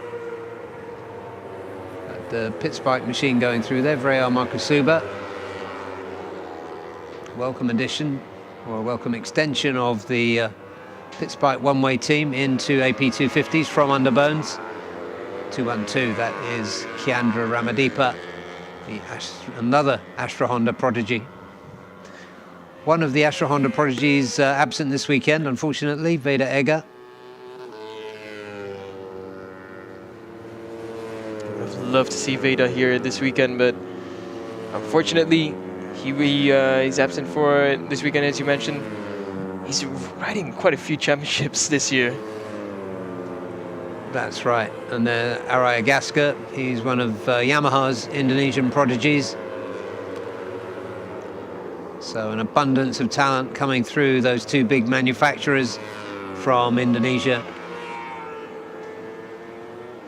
Okusuba holding on well here, and there for the first time we're taking a look at, in this session anyway, at Aiki Iyoshi on that Kawasaki RX 25R.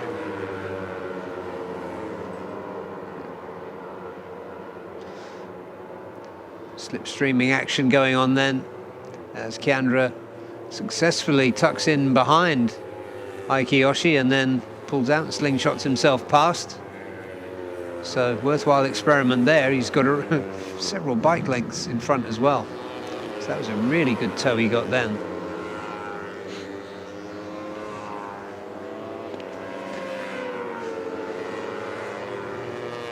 A few more riders who have come out onto track.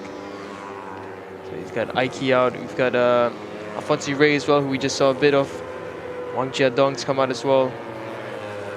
And Farouzi, he's also back out on track. Herjun has just improved now into second.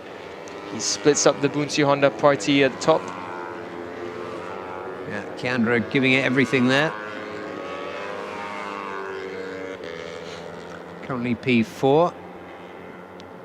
Although that is 2 seconds off Sharifuddin's best time. Backing it in confidently.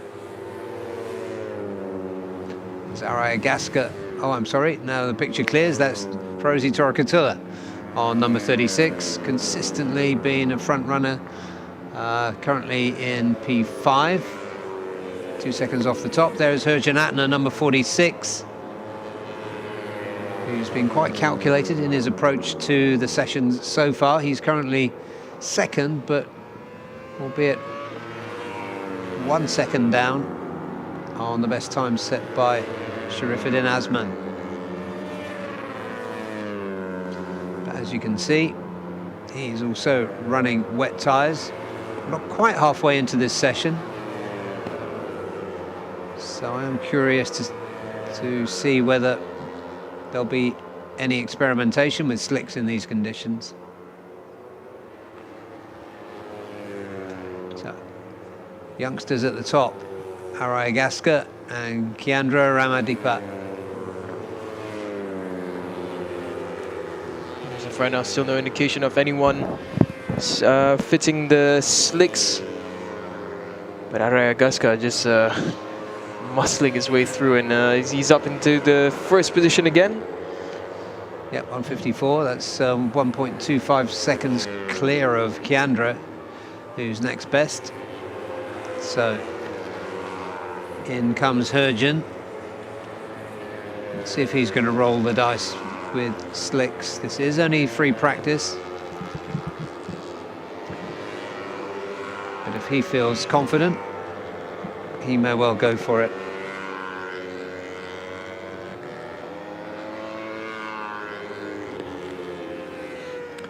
And just looking at the Kawasaki's here, Deandra is in P6 and Aiki Iyoshi in P9. So that's interesting. It looks like Deandra finally getting a bit of rhythm with the ZX25R. And right now it's just Araya Gaska who's just ran away with a 154.459. Closest to him is Kiandra Ramadipa. Kiandra 155.7. So it looks like they're going to jack up the front of Herjun's Honda. So let's just see. And they haven't put tyre warmers on it, so it looks like that front is going to be whipped off.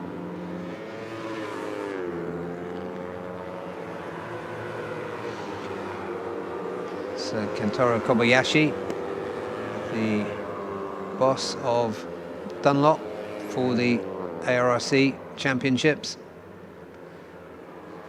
Just taking a good look around.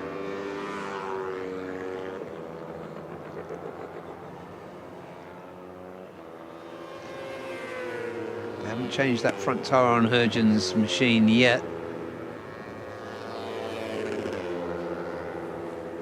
think they just have to really decide whether the risk is worth it. I mean, if they were to go out now and try to find a dry setup, they won't really get to maximize the information that they have, because there will be portions of the track where they will need to be a bit more careful. Yeah, the interesting thing is, though, that they didn't put a tyre warmer on it, and the bike next to it, which is...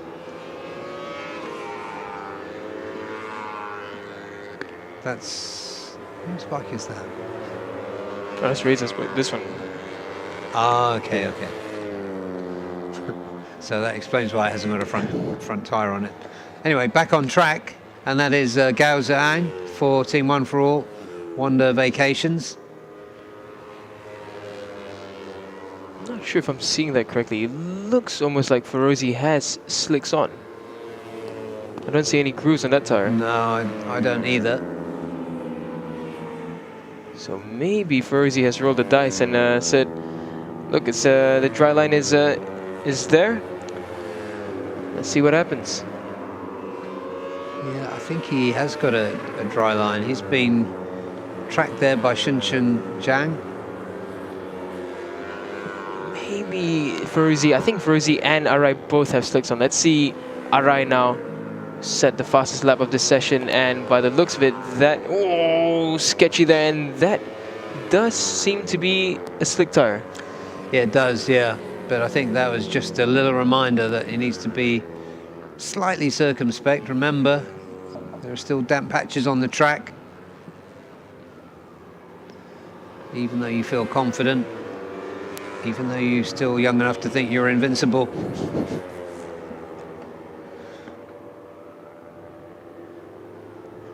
So as of right now, the two Yamahas from Yamaha Racing Indonesia, they lead the way. They're the first, by the looks of it, to go into track with slick tires, but Arai Gasca getting a big reminder there, turn one, that the track does still have damp portions, and yes, that's not where you want to be with slick tires. And plenty of water, yeah, lurking between the little steps in the curbing. Got Shunjung Ang running with him. Yeah, I don't think Arai Gasca fancies that too much. It's the TY Antares machine of Shunjun Ang just behind him. Another of the Chinese wildcards, 7 in this class. Number 37 there is Aiki Iyoshi's Kawasaki. Just behind him, he's got Alphonse Ray for SDG. I think Aiki's gone slicks as well. Well, let's see, yeah, that's slick tires for Aiki Yoshi. So the concern for them on slicks right now is that, yes, there is a dry line, but at the same time, if you go off the dry line just a little bit. Yeah, you've got to be really precise.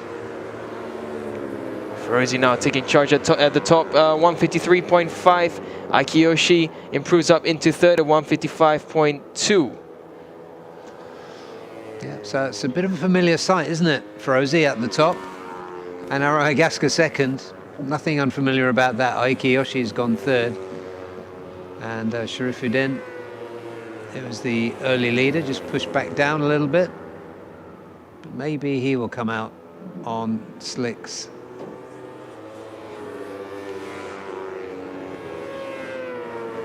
So right now, Aiki Yoshi behind him is Alphonse Ray, who's also improved up into fifth. Is Alphonse, are those slicks as well? Couldn't really tell from that shot. For now, Aiki Yoshi there, yeah, I think Alphonse's on slicks. Couldn't take it that hard around that turn if he was still on wet tires.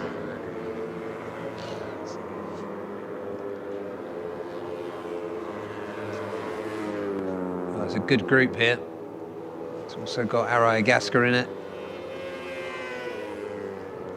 Bunch of bikes coming out now. They should be on slicks as well, I think, at this point. Yeah. Number 17 coming out there just behind the others is Mohsin Paramban for Idemitsu Honda Racing India.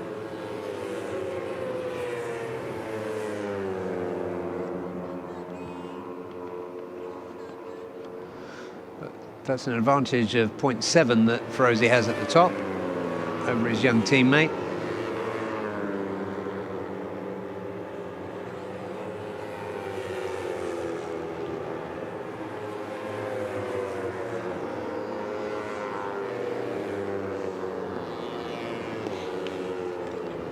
That's Longnan Zhe for Victor Racing on that Yamaha. And he's got Mohsin just behind him, number 17, as they go round turn 11 and 12. There's two tight right-handers running together. Alright, Guska with a 152.635. He leads the way now in practice 3. We're getting a good look at Mohsin Paramban. He's going to have to slowly find his way around with the slick tires.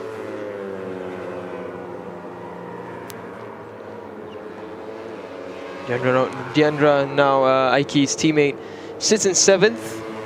His fastest lap time at 156.041. Yeah, once again, I've got those hairpins wrong now. They're through turn 11.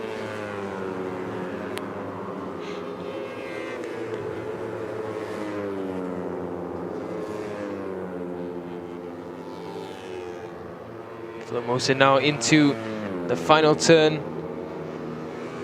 It looks like no issues with grip there through turn 14, so Mohsin goes on to start his flying lap.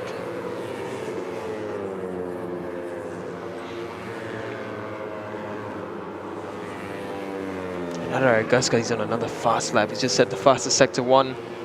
So look out for Araya Guska. He might dip into the lower 152s, maybe upper 151s.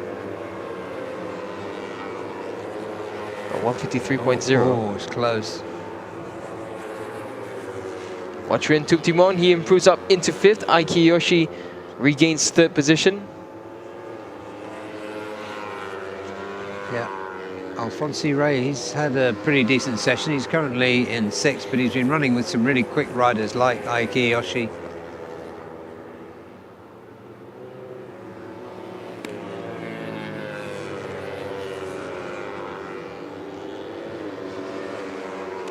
Herjun has been in the pit lane for quite a while. You were questioning as well whether or not they were gonna slap on the slicks for Herjun. I think it might be beneficial for them if they come out right about now. Oh, that's Irfan Haikal. Yeah, he has been really pushing hard.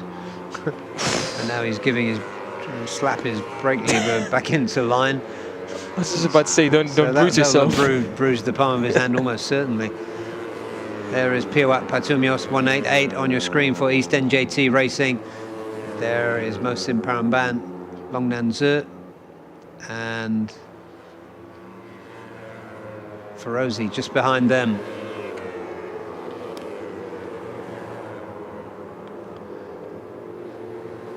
So it looks as though, yeah, I know, I thought Piawat was going to come into the pits. He just wanted to get some clear air in front of him. Irfan waiting. Is he going to rejoin? Is it wise? With that bent handlebar. Okay. Surprising exit there from the gravel trap.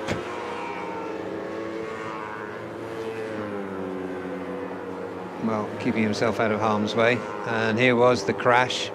You can see it happening, can't you? He just went over the white line, and I guess it's like as you mentioned that the water collects right around the apex, so probably still plenty of damp patches there. Yeah, it's a fast place to crash, isn't it? Yeah, we saw this with who was it earlier? Was it we saw it with Sartak as well? Yeah. But he looks clear of injury anyway. There's number 911 there. That's Jia Rui for Shijiao Racing Team. She's the only female in this class now. Race 1 last November was won by another female rider. No prizes for guessing. But it's good to see another one here. It's Jia Rui, the number 911.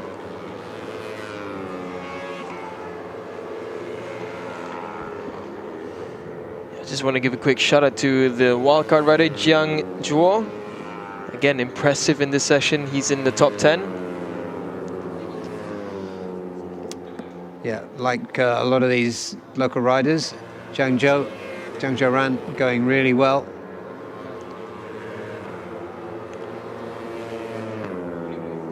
He's going really well for Shijiao Racing Team. Another of the local teams that have come in bold enough to challenge the quality of the riders that we've got here in the Asia Road Racing Championship. So Kevin Quintal there, number 11, chasing 911. That's Jiarui, the Chinese female rider. I'm not sure who that is. Well, looks like a new wildcard entry. Didn't know we have nature photographers as well in this. Well, we've got everything here.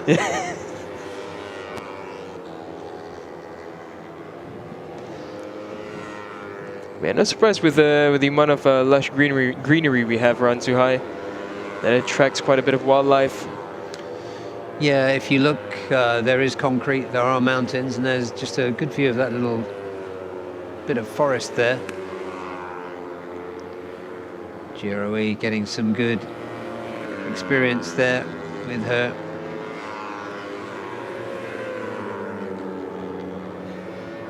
She's got Kevin Quintal, who's not attempting to pass her at the moment.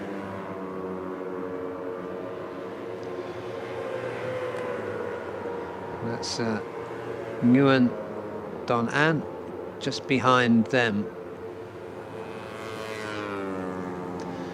So Gia puts out a hand, lets these two guys go past. Kevin Quintal does something similar and pulls into the pits. Gia also coming into the pits, currently in P20, Shijiao Racing Team. Somebody on a mission there is Ferozi Torikatula, coming in with another lap. That was in the that was his best lap so far, 152.856. Yeah, off camera just now as well, Sharfid and Nazman improved and set his personal best at 153.519. Yeah, and there's 118. I missed who that was. We do know that the number 19 is Don Ampu for Honda Racing Vietnam. Currently 17th with the best lap of 157.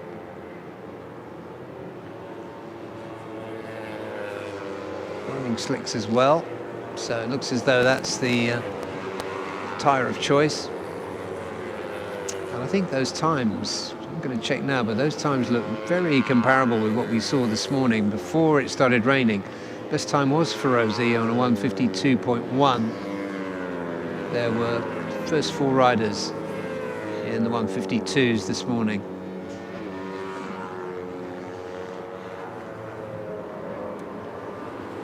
Car Vietnam has found some improvements. He's gone up into 6th.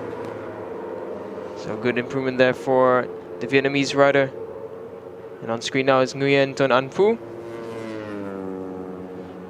Currently sitting in 17th. Yeah, he's really putting the work in, Don Ampu. Credit to him and credit to Honda Racing Vietnam for pushing more riders into this AP250 category. It's nothing like a comfort zone. And Dong Ampu currently has the very uncomfortable feeling of having Ferozi Torikatula just behind him. Ferozi passes him really closely.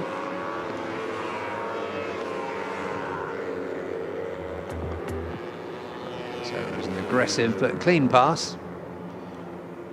No contact, but it was close. So a little shot of adrenaline might help Tong Ampu on his way.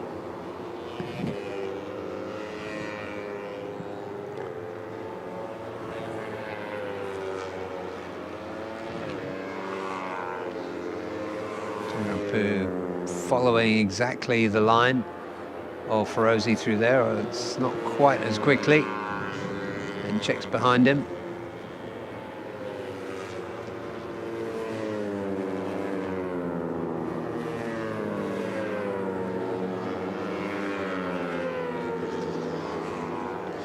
There's the number 18 machine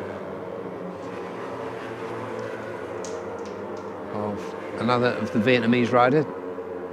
Sorry, it's Chinese rider, Hu Tong Ming.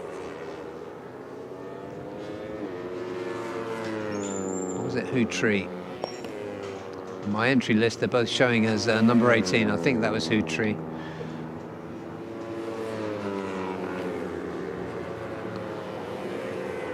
So Ferozi comes across to complete another lap. And the last lap, because the checkered flag is out for the end of that session. So it does look like, once again, for Yamaha Racing Indonesia, Ferozi Torokatula tops another session. And his teammate, Araya Gaska, as was earlier this morning, not far behind him, 4/10 behind him. Sarifuddin on P3. Sarifuddin set his time quite early in the session when they were all running wet tyres. It's Mohsin just going through your picture there, followed by Piawat.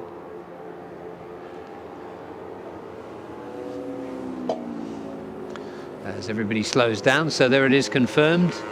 That time is very close to within a couple of hundredths of his time this morning. That also topped the timing sheets. It was Ferozi Torokatula, 152.156 from teammate Araya Gaska for Yamaha Racing Indonesia. Third for Idemitsu Bunsu Honda was Sarifuddin Asman, 153.0. Aiki Yoshi for Motorsport Sniper Manual Tech, another good session for him, 153.7 to put him fourth. Fifth was Kiandra Ramadipa for Astra Honda. Sixth was Warwick Tong Nopakun for East NJT Racing Team. Seventh was Cal Vietnam. Ninth, Alfonsi Ray Santos Daquigan for SDG. Nguyen Hu Tri for Honda Racing Vietnam was 10th. Deandra Trihadika for Motorsport Sniper Manual Tech was 11th. 12th, Zhang Juron for Shijiao Racing Team in 12th. 13th, Piawat. 14th, Herjan Atner, way down in 14th for Herjan Atner. 15th, Irfan Haikal, who we saw have that crash for Idemitsu Bunsu Honda.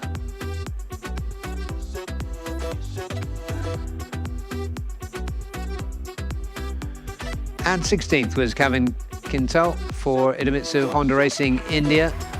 Honda Racing Vietnam and Nguyen Don Ambu was 17th. 18th, Mohsin Paramban. Shuncheng Zhang for TY Enterprise Racing Team was 19th on a 158.4. Gao Ang for Team One for All Wonder Vacations was 20th. 21st, Freya Makusuba for Pitspike One Way.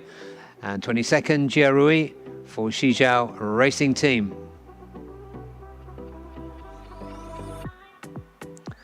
And rounding off, the final three were Hu Tong Ming for Bovitech Eng Racing was number 23. 24th, Long Nan Zhe for Victor Racing, and also for Victor Racing, Wang Jiedong did a 2 minutes 0.4075.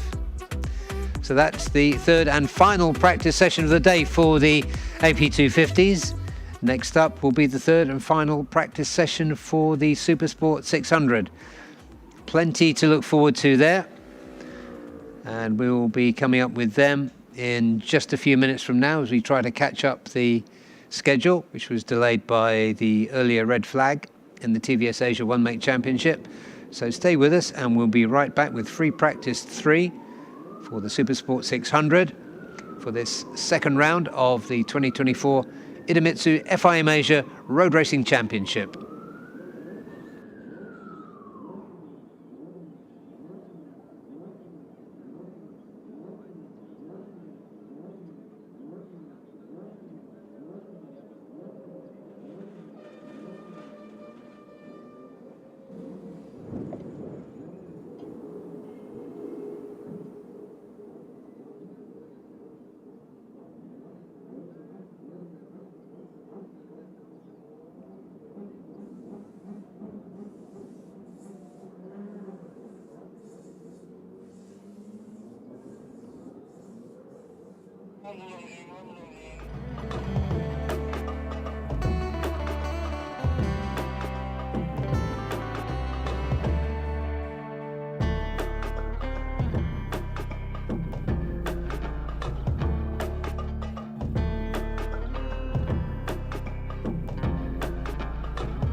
The Honda Asia Dream Racing Garage with Zakwan Zaidi. Zakwan, we saw you performing pretty well in these tricky conditions, and we saw you doing some long stints, probably familiarizing. Could you tell us how the sessions were for you this morning?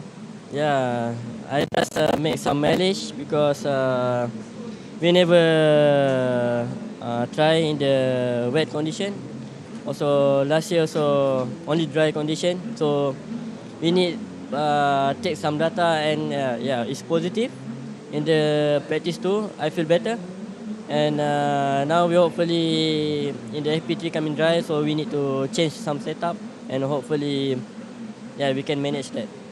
So you mentioned positive. Well, so far for the forecast, we're looking at possibility of very similar weather for the rest of the weekend. How do you feel about that?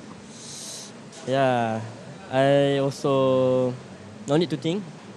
I think for tomorrow also same condition like this, or we don't know, and yeah, depend on the condition, and hopefully if rain, I also like now. Before in the Sepang race, I a bit struggle with the rain condition, but now I feel better. It's big improve, but for sure we try some big step, and also we try make some competitive, and I will try my best for the race weekend. Thank you so much, Zakwan. Good luck for this weekend.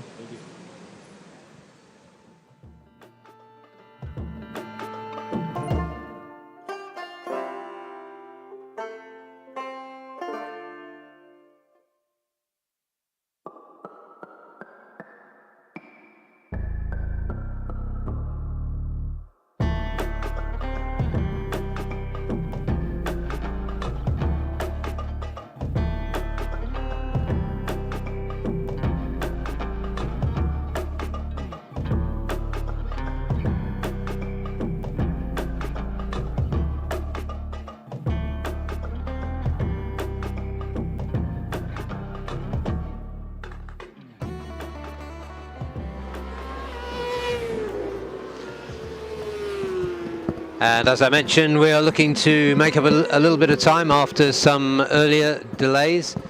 And we are straight back into action with the third and final session of the day for the Supersport 600s here at Zhuhai International Circuit in Guangdong Province in southeastern China. Now, the first two sessions today were in the wet. The track is drying now, and as you can see pretty clearly from those two Thai Hondas, that they are running slicks in this session. So while the best time we saw this morning was courtesy of the imperious Apuat Wongtananon for Yamaha Techni Racing Team, that was 1:45.4. Those times are going to be much, much quicker this time around.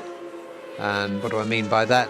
Well, if we look at times that we saw last year, they are going to be, should be in the 1:36s in really dry conditions. So let's just see. So the 31 there is Tanat Long Pliao, and the 85 is Kiatisak.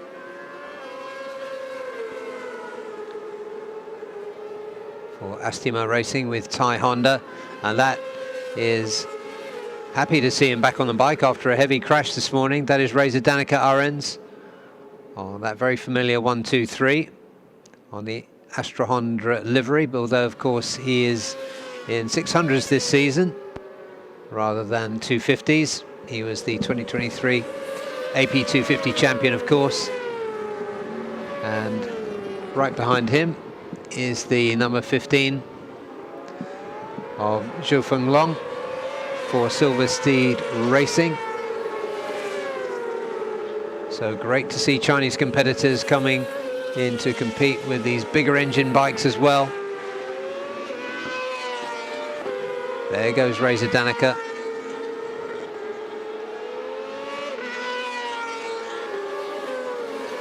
Some nasty looking crash he had this morning, though he rescued it and himself well.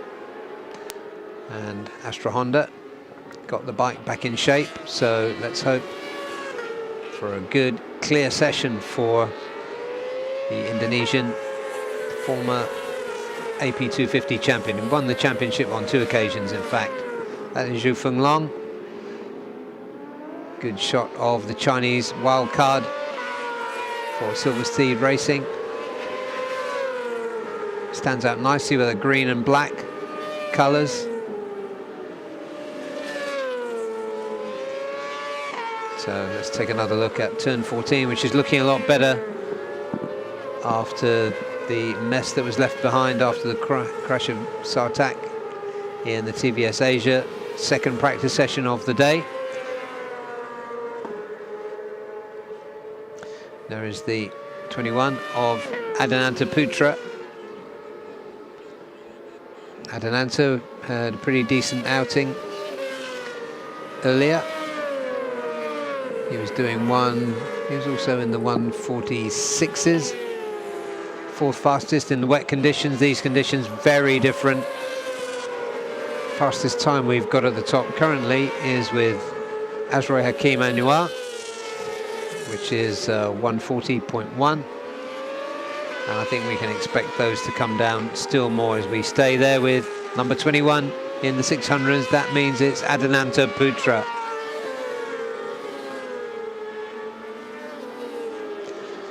They head into turn 9.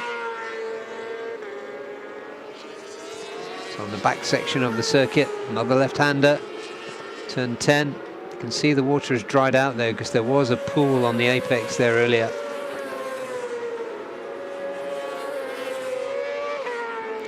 Adananta, you can see what a tall rider he is when he sticks that long lanky leg out from the CBR 600. But really going well on the 600s for Astra Honda.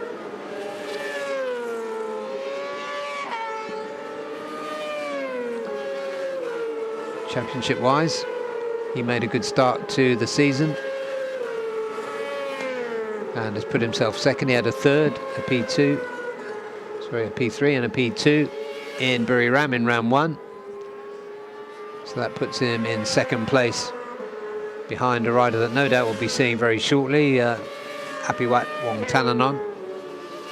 There is Helmi Asman, who took pole position here last time out and took a P2 as well. So Helmi really knows his way around here. A little bit of a lackluster session earlier.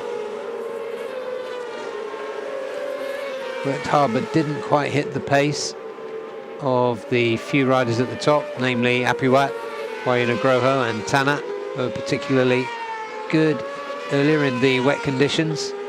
Here is Helmi now on top as it stands with a 139.48. So almost 3/10 advantage at the top. There is the 22 of Sharjun Tong, and there is the 24 of Apiwat Wongtananon. And the 23 of his teammate, McKinley Carl Paz. There goes Apiwat, currently P2.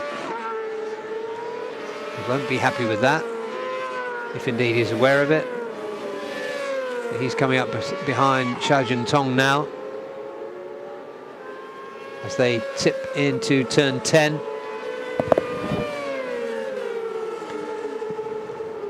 So there goes Sharjun Tong, number 22, 24 in the menacing black livery behind him. Apiwat as they go through the double turn 11, turn 12. Sharjun Tong looks behind him, as well he might. The fearsome Apiwat is coming, but he sticks with the job. Sharjun Tong, and there goes Apiwat Wongtananon. He's off at turn 14 and in the kitty litter. And he's mad with himself. He's not injured. Just taking a breather and think about what just happened. So let's see what happened here. Oh, it's just that damn patch there again. You can see just right at the apex, it's just a darker portion of tarmac, which caught out one of the riders earlier as well. Yeah, that's quite a tumble there for Apiwat. Yeah, he's going to feel that tomorrow. Yeah, he's going to be stiff tomorrow, that's for sure. He won't be feeling it at the moment.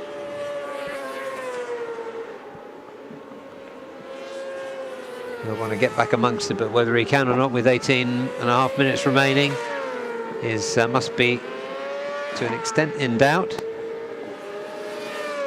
So there's Adananta.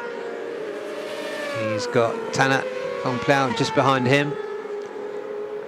Let's watch again. It's a very fine line, literally a fine line that they need to thread, especially with all that rubbish on the outside of the racing line there. Obviously, they've done a good job at clearing Apiwat away from that last turn. By the time these two arrived, there were no yellow flags anymore on that section. So, yeah, once again, really nice work from the ZIC, the Zhuhai International Circuit Marshals. Some brave souls there, sitting in one of the old grandstands under an umbrella. Shajun Tong talking about brave souls. Here he goes again. 41.7 for Shajun Tong, improves a little bit more. Yeah, it was last time around when Apiwat was behind him that Apiwat fell.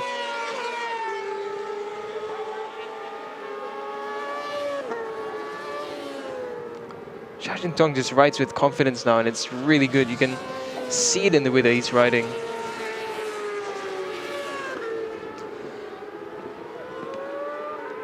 Yeah, currently 10th for Victor Racing.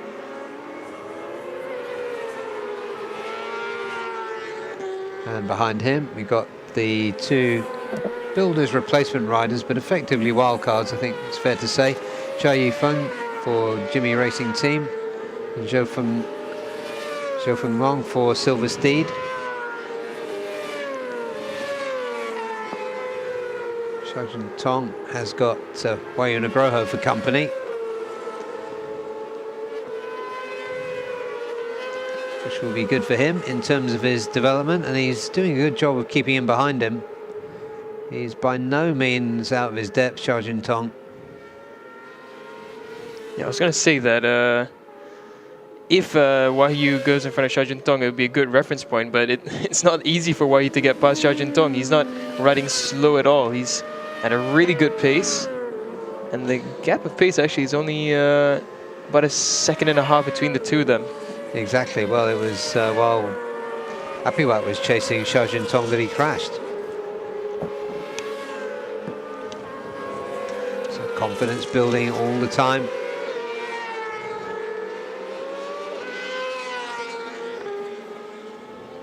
Here is Azroy. He was an early leader on this session. Currently P4 with a best time of 1:39.9. Last time around was a slow one.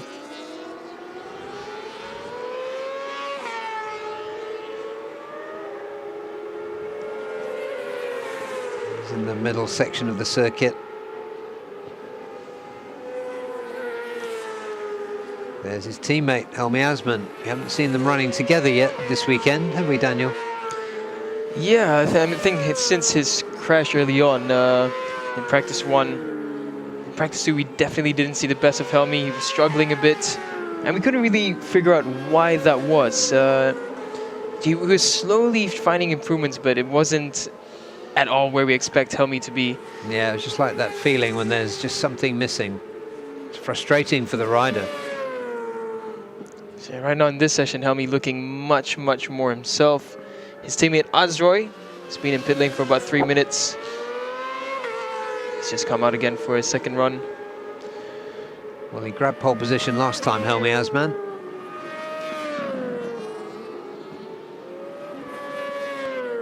Razor looking pretty good on that 600.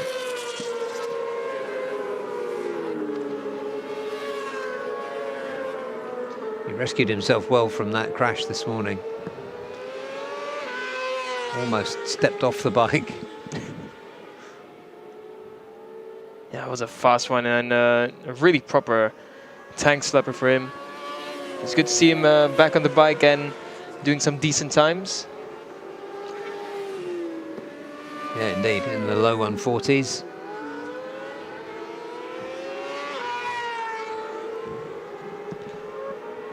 Tight at the top between Helmi and Adenanta. Less than a tenth between them.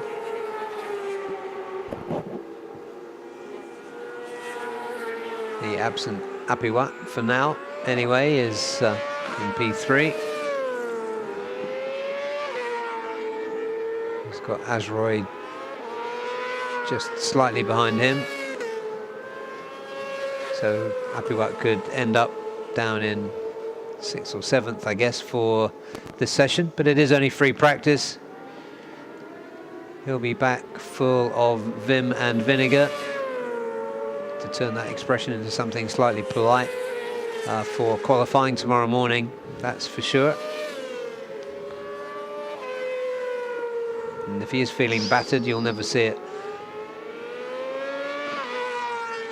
Well, he's there just kicking up a bit of a damp patch there on the rumble strip. Yeah. Here's McKinley Carl Paz.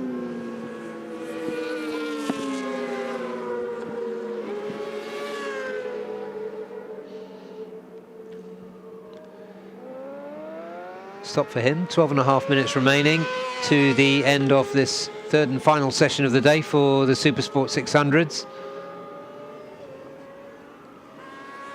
Nice helmet livery, helmet design for McKinley Carl Paz there. Yeah.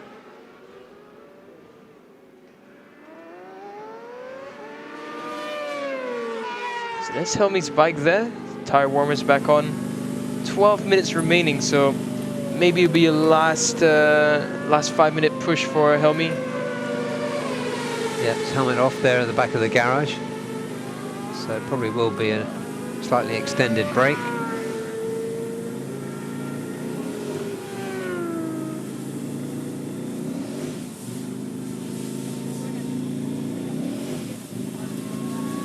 You see the two Honda Racing Thailand bikes as well, sitting there with their tire warmers on. Yeah. And here is Azroy.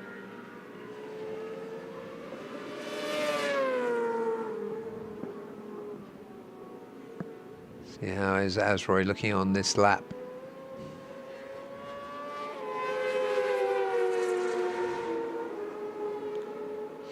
Yeah, he's just taken that third place spot from Apiwat. His best lap of the session. That's 1:39.597.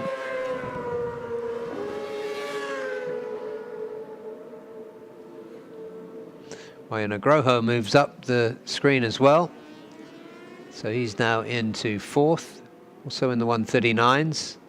139s all the way down to P6 with Razor Danica, who's currently in the pits. But this is a good session for Razor, I think. Yeah, P6 is not too bad for Reza, especially after that nasty tank slapper that he had. Yeah, and the difference is not so much. It's half a second, basically.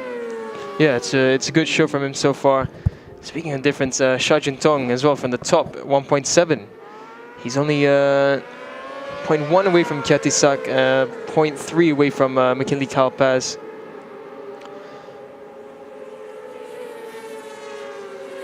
So a lot of riders performing quite well in this properly dry session 4. Practice 3. I'll say properly dry. If you run off the line a bit, you'll find a damp patch here and there. Yeah, but Azroy hopefully getting his mojo back after such a disappointing and unfortunate round 1 for him.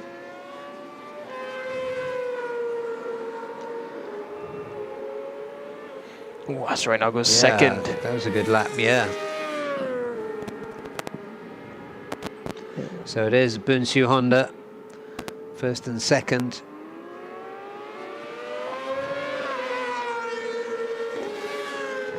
And there is Kiatisak. He's got Xia Juntong just behind him on the timing screens and just behind him on track.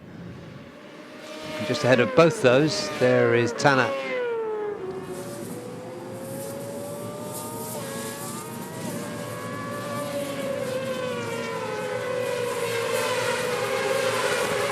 Kenny Calpesa having a bit of a debrief with Dunlop.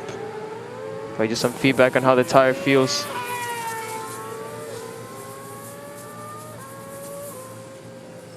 The body language there looks like he said he was struggling in the turns a bit. Yeah, show from Zhou Long for Silver Steed.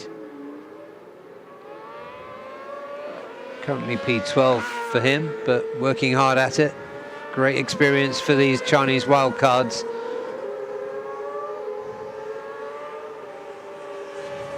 He improves his time that time around, 1:43 dead for him.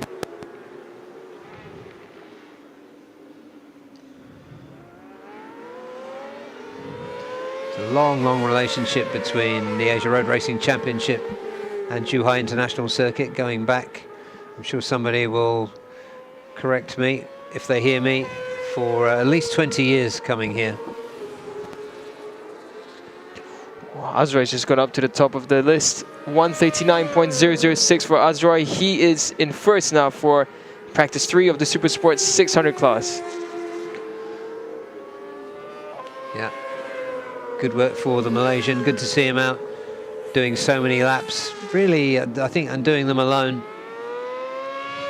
to regain his confidence.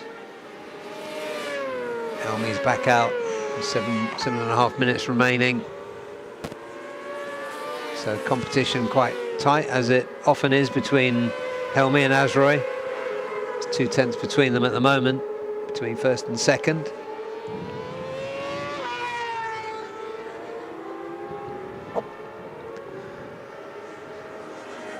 So there's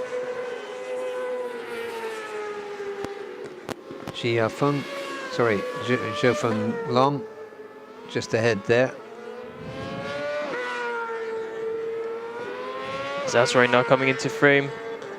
Just a couple of corners behind his teammate Helmy. Azroy another decent lap. Currently leads the timings. Yeah.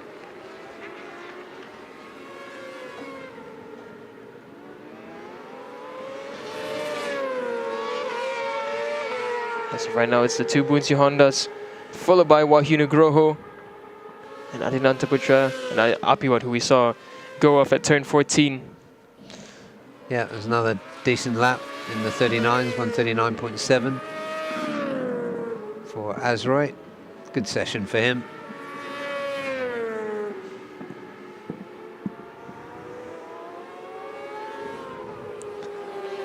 Long trying to hang on to the back of Helmy's Idemitsu Bunsu Honda. Great experience for the wildcards coming in and exposing themselves to the ferocity of competition that you get in this class. And indeed all the way through ARRC. Yuki Kuni commented on the ferocity of the competition here, even compared with what he's done in Europe, meaning Red Bull rookies. And Yuki as well had a season in Moto3 as well.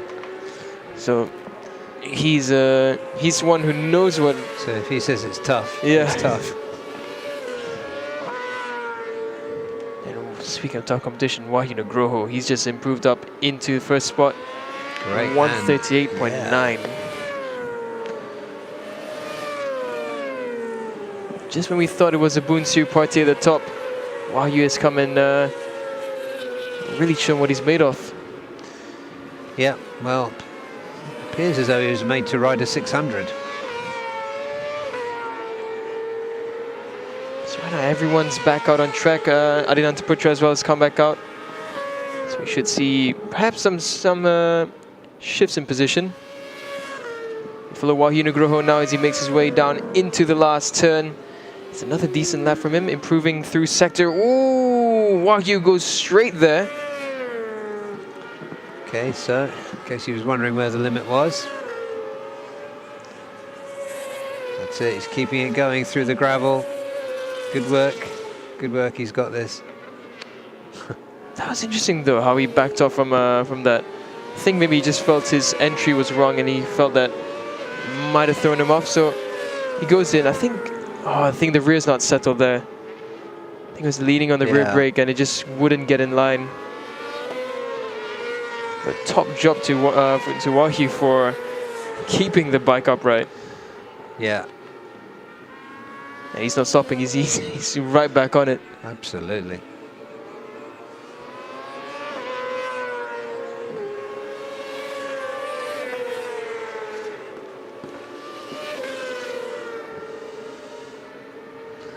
So as Roy dispenses with Shofeng Long.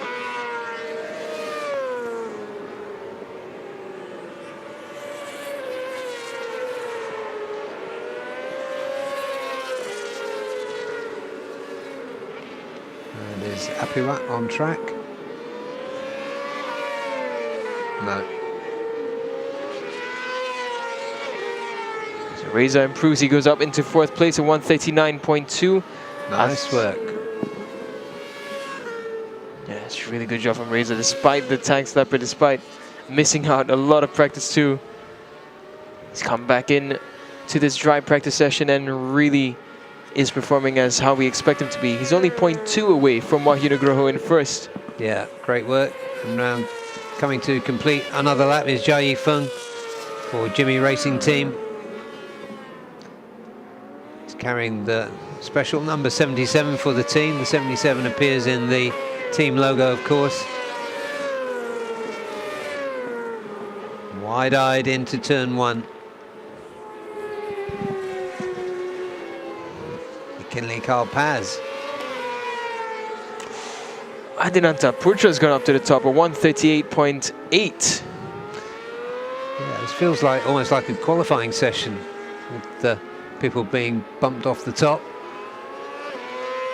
Look at this, now the top 4 are gapped by just 0.161. The top 5 just gapped under 0.4.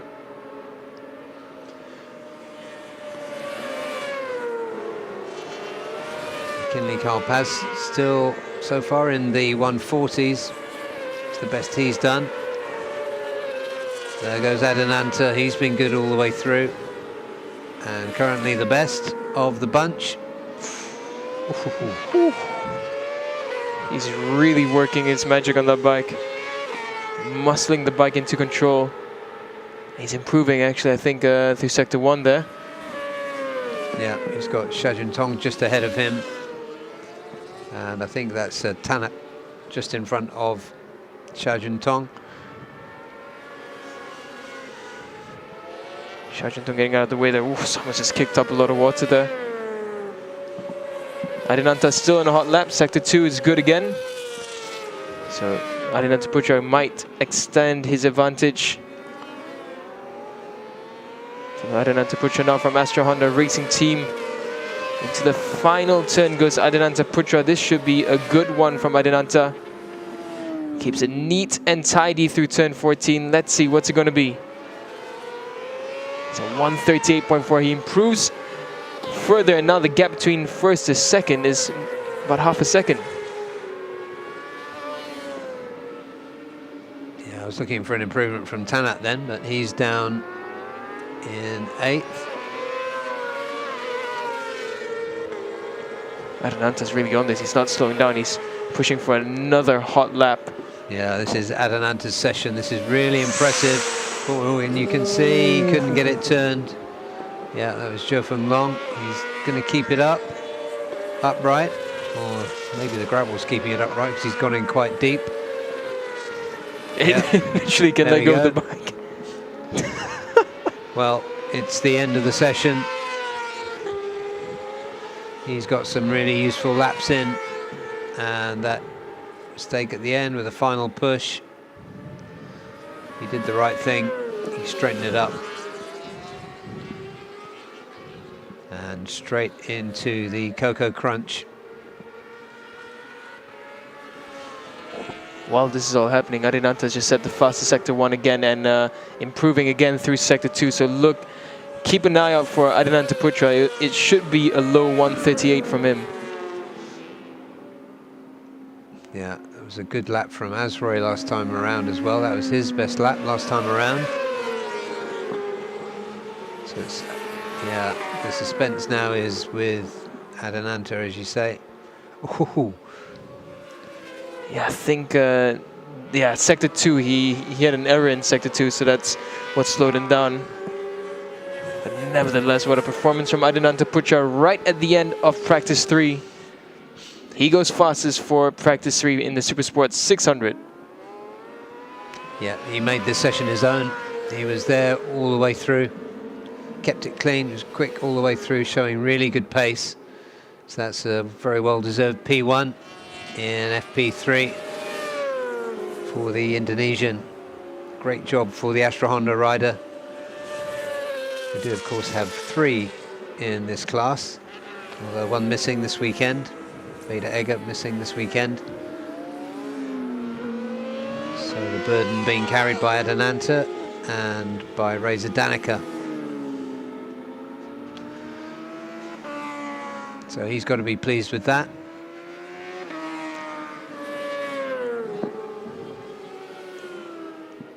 Crash for Apiwat. Undoubtedly changed the look of the leaderboard, but you have to stay on.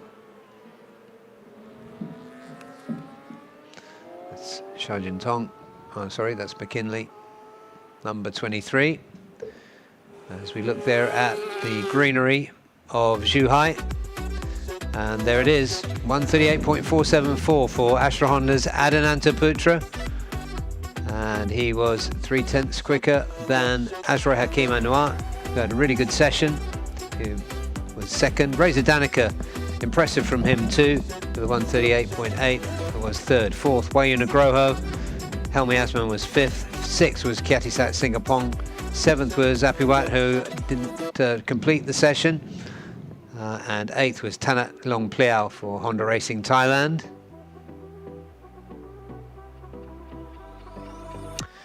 Ninth was Xiaojun Tong with a best lap of 139.989. McKinley Carl Paz, he managed a best lap of 140.4. And Jia Yifeng for Jimmy Racing Team, 141.628 was 11th, and 12th was Zhou Feng Long, who we just saw head into the gravel on the final time around for Silversteed Racing Team. So that concludes the action for the 600s for today. That leaves us just 1 session remaining. Suddenly it's the coming towards the end of free practice day. So we're going to take a short break, and when we come back, it will be with the final session, a 40-minute session for the ASB 1000s. So stay with us, and we'll be back with you. This is round 2 of the FIM Asia Road Racing Championship, coming to you live from Zhuhai International Circuit. Idemitsu IRG5. Start like a rocket and ship like silk with super bike-proven nano-tailored oil. Ultra-protective Quintec guard technology distills the wisdom of oil experts. 5 protective benefits in harmony unleash the peak performance of your engine. Nano Silky Tech ensures extra smooth upshifting at high RPM. Rocket starts, silky shifts. Idemitsu IRG5.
A very warm welcome back to Zhuhai International Circuit, and this is the final practice session of the day.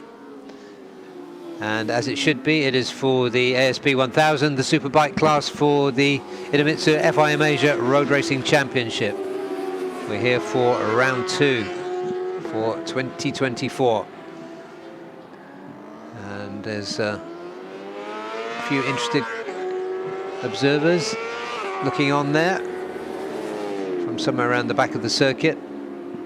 And there's this beautiful backdrop as these 1000s go around to do their outlap, and the first rider to complete it looks very much like Lachlan Lepis. We often see him come out early, so he's getting the hammer down first. That's a trippy shot from pit lane.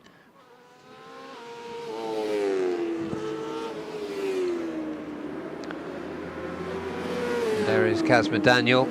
He's coming out. The Malaysian with Indonesian. Andy Fridis Dehar behind him. And the Thai rider, Makarina Tirapuvapat. One of Andy's 2 teammates, the other one being Zakwan, who is already out on track. So Aslan trundling, rather than coming in to do a flying lap. I'm not sure what that was all about, Daniel. Yeah, it looked like he was just struggling with his rear brake there. Looking down at the right side, it's usually where that would be, so Aslan's still looking on the right side of his bike. Maybe he just found it a bit slippery for a second and he thought could be leaky oil, but I think he's realized it's nothing leaking from his bike, so he's still looking there, so something not sitting right with him. Yep, we know that feeling. You know there's something wrong and you can't put your finger on it. Let's put it this way, you wouldn't want to be pushing without peace of mind. But, well, Aslan continues. Yeah, let's see. He's midway through the lap now. It did look like something was flapping above for a second, but it's just gone off again. Oh, someone's crashed in front of Aslan there by the looks of it. Marshall's running to attend.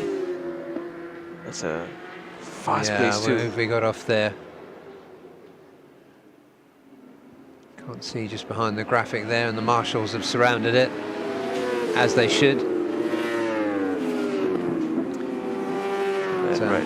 Oh, that's Yuki. That's Yuki, yeah, that's Yuki Kuni off again. Where is Yuki? That bike looks pretty battered through the fence there. Hopefully the rider is okay.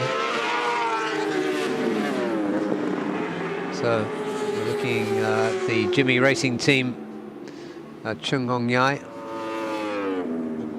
who went through there, the number 19, and those very distinctive blue and yellow colours. Andy Fridis Dehar, who's been a class act all day, just eclipsed by his teammate Zakwan Zaidi in the last session. Good thing about a dry session now to finish off the day is that we start to, well, we have the opportunity to look at tires now. Finally, yeah, and on the back of Andy's bike, was that Andy's bike? It's got the soft, yeah. Trying to keep down the front wheel there of that Honda CBR 1000 RRR. Yeah, there's quite a tight little gaggle here that needs to sort itself out. Someone else has gone down there where Yuki went down. Rider down. So hands up. That does look like Zakwan. Oh, Kazma reacting to that.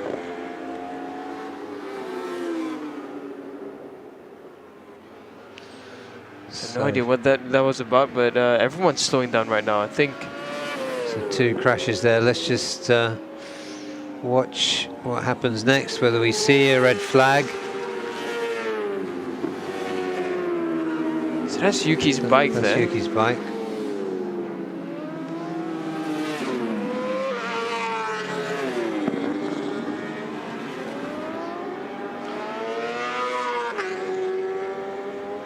Really struggling to get the bike out of the gravel. And that is one of the... That's Zakwan, I think. Yeah, I think that is Zakwan.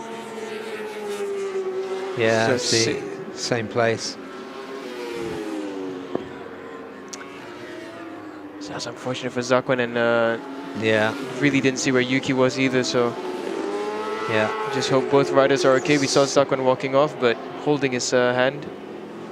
Yeah, so we'll await updates on that. But in the meanwhile, there's an injured rider who's continuing. That is Osama Murray, the Yemeni rider, who's in his third practice session of the day. He told you earlier he was going to jump on the bike and see how it felt. And he's done 2 full sessions. There is Zakwan. Yeah, Zakwan holding on to his arm there. That's his concerning. right arm he's nursing there. Hopefully that's nothing serious for the Malaysian 2022 champion. The medic's talking to him, seeing if he can move his hand. That doesn't look good, does it? Meanwhile, on goes Aslan. Let's see how happy he's looking. Meanwhile, all that has been going on. The best time has been put in by Hafiz Shirin. Just bumped off the top by Andy Farid. That's beautiful control by Aslan there, actually, on the exit. Aslan running hard front, medium rear. Seemed to be the preferred choice on the BMs well, since last season as well. Yeah, he's got Lachlan just ahead of him.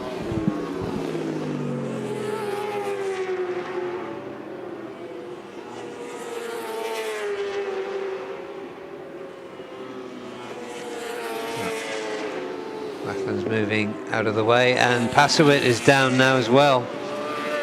Is this a turn 14? Looks like it might be. From this shot, it's difficult to be sure. So lots of crashes going on. So no, this is at turn 7. So Pasowit just tips in here, reaches the apex, and oh yeah, the front just went away there for him. Yeah, so that's a pretty straightforward crash there for Pasowit. It's good to see that not a serious crash, and got up immediately. Yeah, Hafiz continues on his way. It's been a really good day's work for the Malaysian star on the JDT Ducati. Finally some dry time as well for them, so they can work on the bike a bit with some confidence. And here comes Hafiz now. This is a good lap coming in from him. Comes across 135.8 for Hafiz Sharin. Yeah, so he puts himself back on top. Bumps Andy Farid down 1 place. Aslan's come up to P3, albeit 1.3 seconds off the time of Hafiz.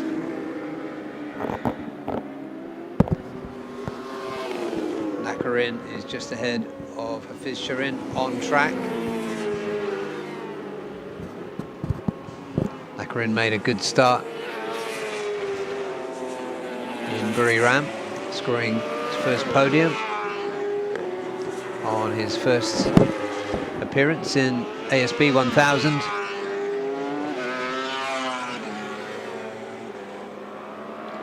Azan Shah now goes up to the top. Azan Shah 135.6. Hafiz Sharin on another improving lap. It's interesting that Aslan didn't stop after looking so uncertain in those early laps, and now is absolutely on it. So there's a Nakarin in front of Hafiz. Yeah, Hafiz is closing on him quite fast. Hafiz, he's I must say, in the dry right now, he's looking a lot more comfortable than how we saw him in Buriram. So this is good news for Hafiz Sharin and JDT Racing Team. They have a confident Hafiz. Azan Shah is remaining in second. Andy Farid went to the top. Hafiz Sharin goes up into second now, 135.4. So the lap time's coming down to where we expect them to go towards. fastest last year was by Marcus Reiterberger and Zakwan Zaidi. They were in the 1:34s. Yeah, so these times do show pretty good track conditions. So I gotta correct myself that was a 1:32 that was the fastest lap. Nevertheless, these conditions are far from perfect.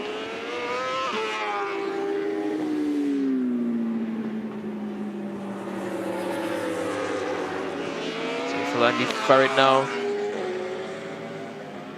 Hafizharin again improving on this lap that he's doing. Hasan Shah as well, good through sector 1, decent through sector 2, but he's gone back into pit lane. And showing strongly for the first time today, Soichiro Minamoto. He's in P4, albeit 2 seconds off. Just ahead of Nakarin. And almost a second quicker than his teammate Daniel Kazmayuddin. Here comes Andy to complete another lap. He stops the clock at 1:35.2. Just a 10th slower than his best lap, so good pace as we often see. And there's a welcome sight. There is Yuki Kuni back in the pit box. I had that niggling in the back of my mind all the way through when we saw him come off and we didn't see the rider, but there he is in the pit box. And that is so good to see. I mean, we couldn't see him at all after the crash, and yeah, it's great to see Yuki in the pit and looking positive. Yeah, and this is free practice, and he has been quick today in varied conditions, so he should be good hopefully for qualifying tomorrow. This rider should be as well. Andy, as he heads through turn 8 into turn 9.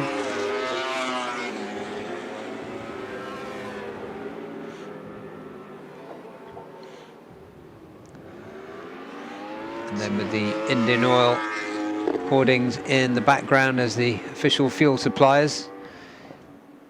And he tips into turn 11, which very quickly turns into turn 12. He's then just got a kink to negotiate, a left-hand kink. You can see the bike leaning over to the left and then set it up for turn 14.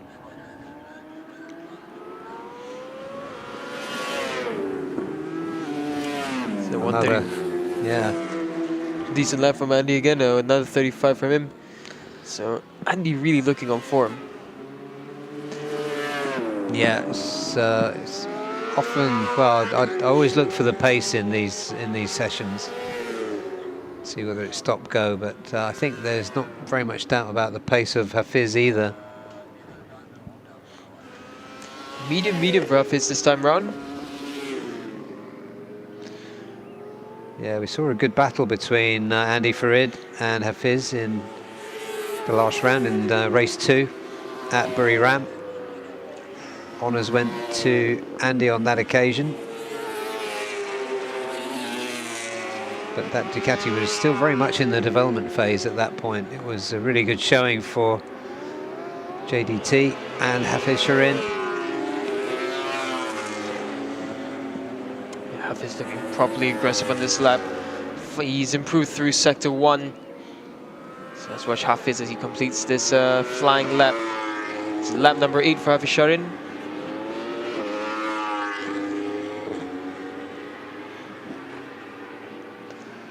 So in shot there we just saw Andy Farid, and we've got Chip Nakarin and we've got Hafizharin.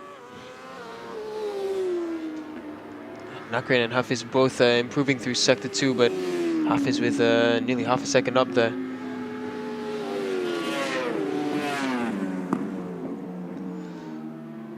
Now full of Hafizharin into the final turn. Nakarin right in front of him. Onto the gas goes Hafizharin.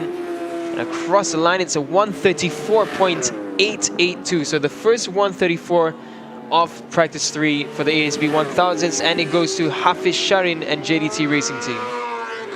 Yep, and that was Nakarin's best lap as well, but it was 136.2. So that was the difference on that lap, and you could pretty much see it, couldn't you, on track? That's a big error from Nakarin there. His front lifted up by the looks of it and threw Hafisharin off.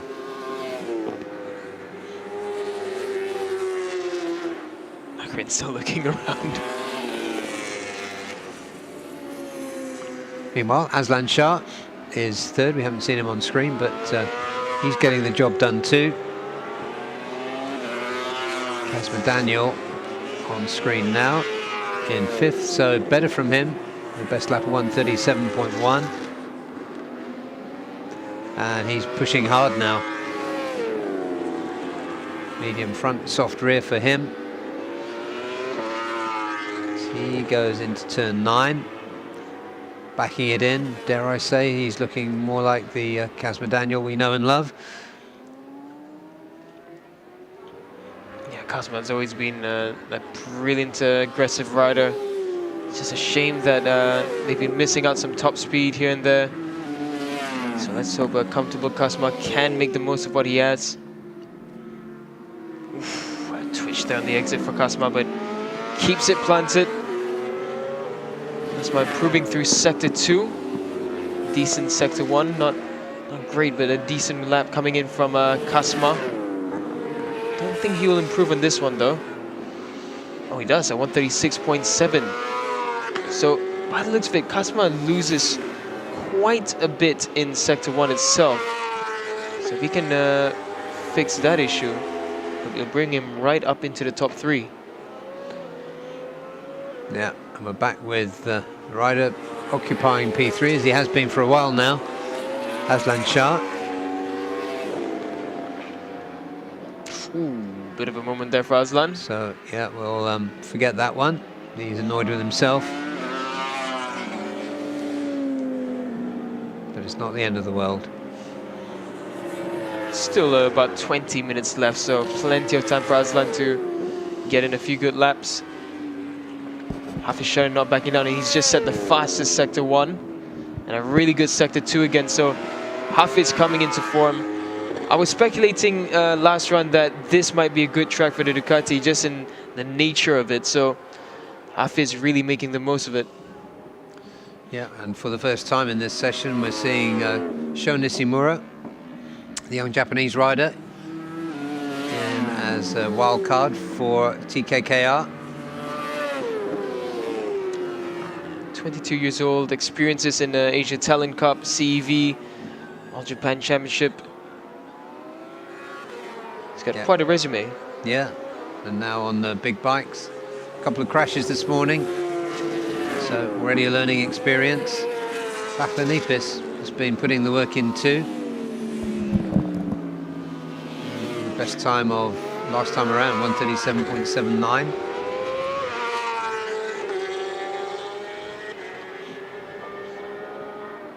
So 4 BMWs in this class.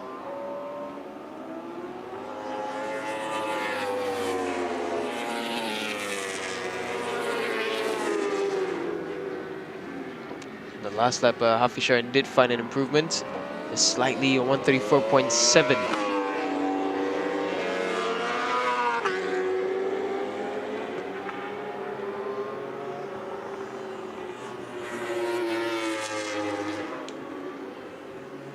Sama Murray plugging away as well. He's done 4 laps this time around, so I just wonder if that might be enough for him today, given the knock that he took. Here comes Nishimura. I think this is going to be a quicker lap for him. Yeah,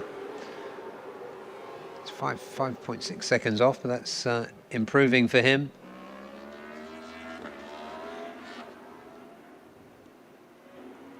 Yeah, Lachlan Epis just behind him, running the mediums. He's closing in on him. Yeah, that was Lachlan's best lap as well.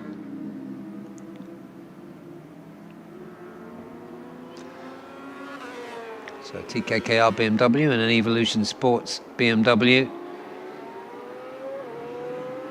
Young Japanese and a young Australian rider. Hassan Shah just set his personal best at 135.313. So he closes the gap slightly to Andy Farid in second. Right now Hafisharin has gone back into pit lane. So Ichiro finds some improvement at 136.743. He goes up into 5th ahead of his teammate Kasman Daniel. Yeah, much better session for both the Yamaha Techni riders.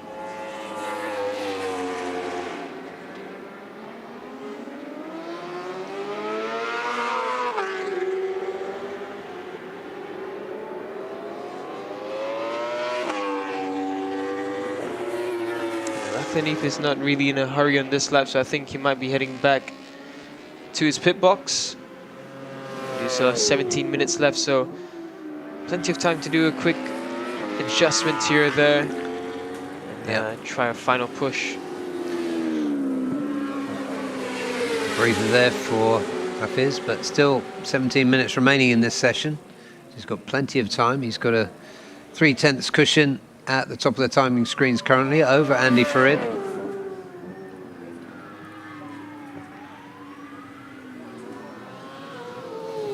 Oh!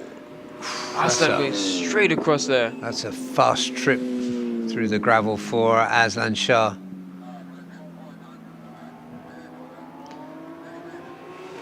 Good thing that the gravel trap is that the runoff area is that long. So again, shout out to Zhuhai Aslan. Right. Yeah, there he was. Yeah.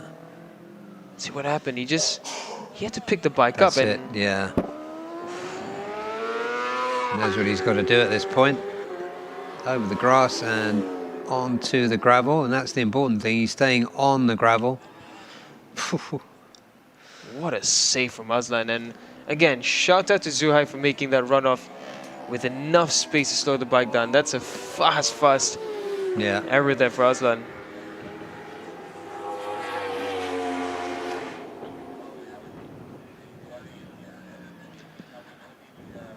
So Aslan continues on. He seems unfazed and he's pushing once again. This is a determined Aslan Shah.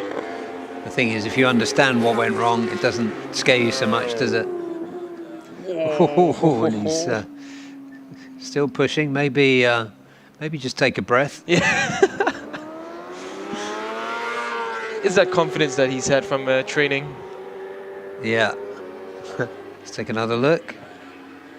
Hard on the brakes. The rear just bobbling off the tarmac, and round it comes. Very last turn Buriram-esque of Aslan Shah. Yeah, but without the foot down. That's probably why. Yeah, you forgot. That's more like it.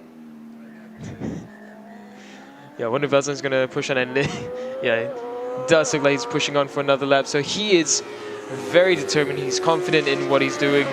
He knows whatever error he's made. Here he comes again. Aslan Shah still unsettled there. He's right on the limit as well. Brilliant from Aslan. So for Aslan Shah, he is one of 3 riders still left on track. Aslan, Sho Nishimura, and Osama Mariai. Zakwan, who saw getting helped off by the medical team, and Yuki Kuni, who saw back in pit lane. Yeah, we hope there's no more than a knock Zakwan took to his right arm. And we have had good news that Zakwan and Yuki Kuni are both okay, so that's a relief, because the last thing we wanted to see would be Zakwan nursing a injury to his right wrist.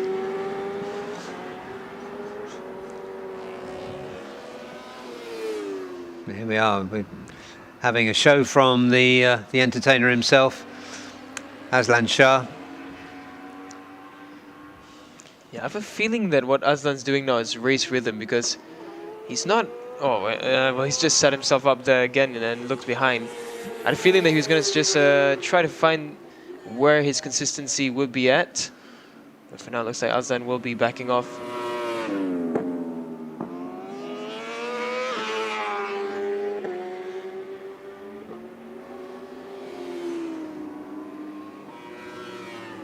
Andy Farid's just come out of pit lane after a 9-minute rest. This is Soichiro's bike.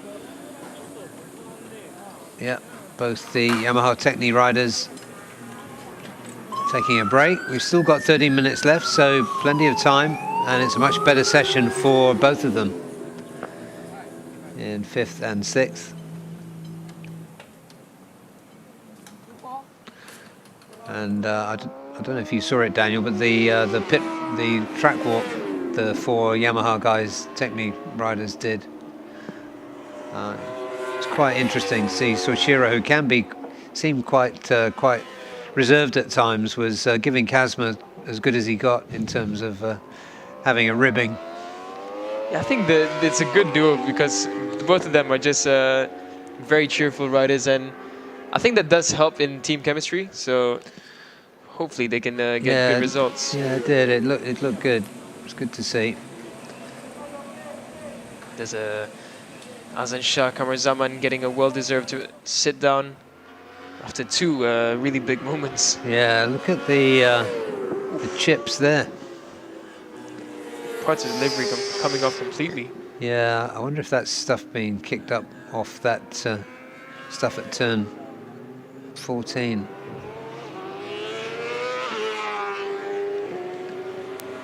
That's quite a battering that's had. Yeah, so it looks like it just came out of battle. Yeah. Nakarin comes back out. He's currently P4. Best time for him, 1:36.2. So that's half a second off the best time of Hafiz Sharin.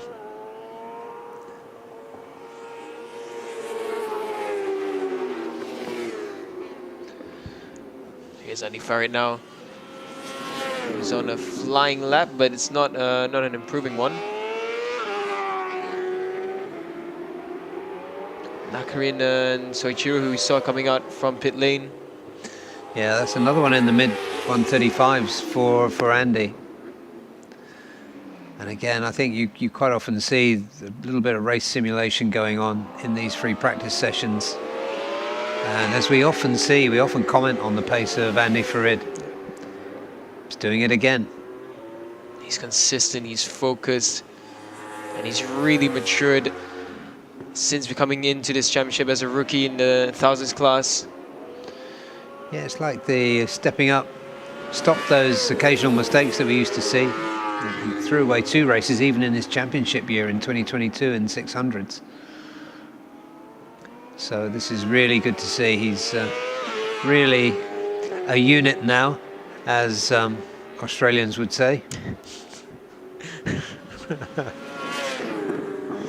Indeed, a unit he is. I actually nicked that from a 15-year-old rider in another series who was talking about Marc Marquez, saying he's a unit, mate.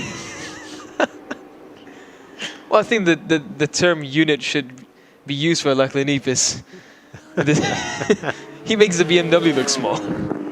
Yeah, he does. He's a well-built, big guy. Not as fit as a butcher's dog, but he's just big. Yeah, I mean, I credit him for his fitness. I saw him earlier today, and he looked fitter than ever. Like, he's really worked on his fitness and racecraft, and it's been showing in his results. Yeah, definitely. So, Andy, what was that on that lap? Oh, well. 34.9. Yeah. So, great work once again. So this is work being done to Kanto as well. Oh, this is Kasma's bike. So looks like an adjustment to the footrest or the foot pegs or the rear brake. So they took it off for a second there. Hafiz Sharin now coming up for another run. Andy riding beautifully through there. He's in so much control of his bike. It's just really lovely to watch. He's going to be a real force this weekend. Look at that. It's just poetry in motion. He's just so in control. Yeah. The bike's drifting out. He's totally in control of it. For Andy Farid, he improves through Sector 2. Sector 1, not as fast as he would hope it to be.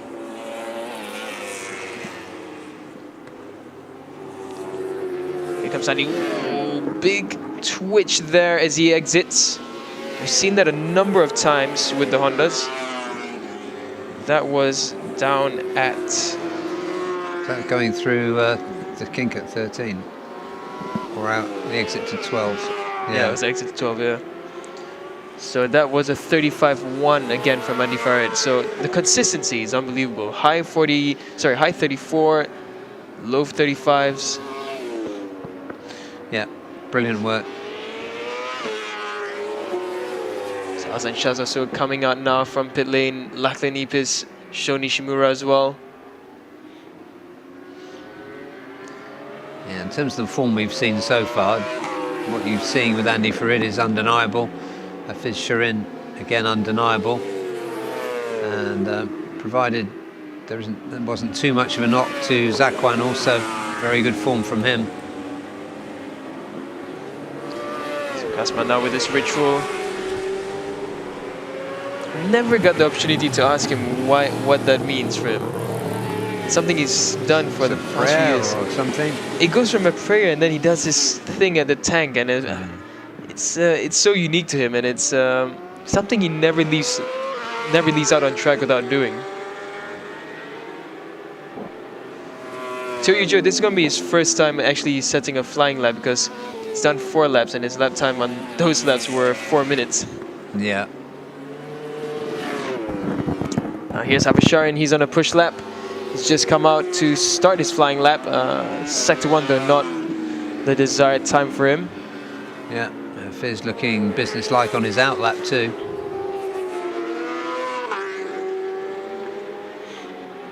Oh, they've tried the hard front, soft rear this time for Havisharin. So previously on the last run, he was running medium, so a bit more experimentation for JDT Racing Team. Let's see if this works well for him.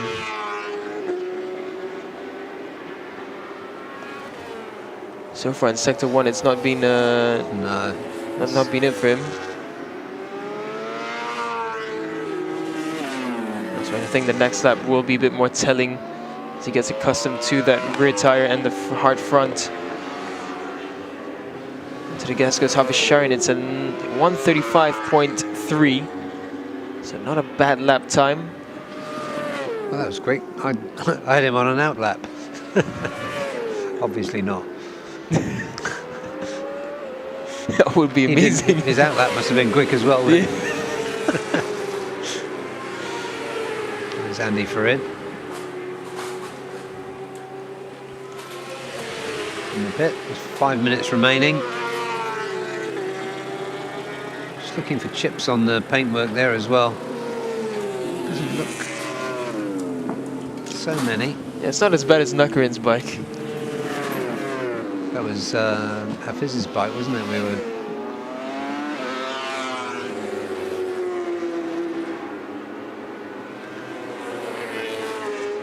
Following Havisharin now, he had a decent Sector 3 in the last lap, but I think, well, I mean, if the last lap and this lap was anything to talk about, I think the medium is what he's preferred so far.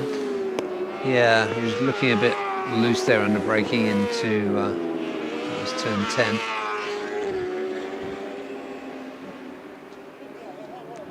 Havisharin now through Sector 2, decent. So this should be a low 135, a high 134. So again, not too far off what he was doing with the mediums. But it's not an improvement yet. 135.3 again for Havisharin.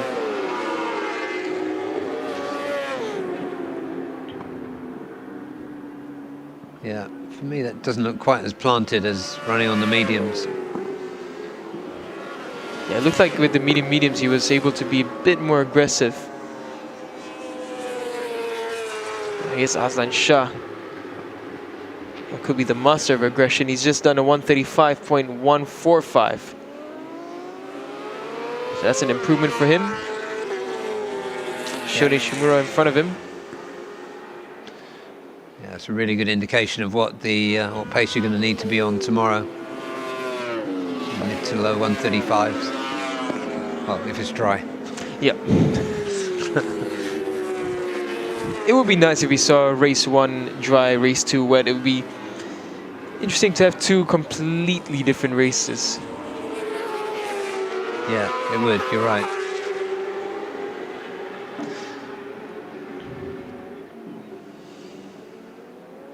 Okay, so teammates together. Sho Nishimura about to get a little lesson from the master.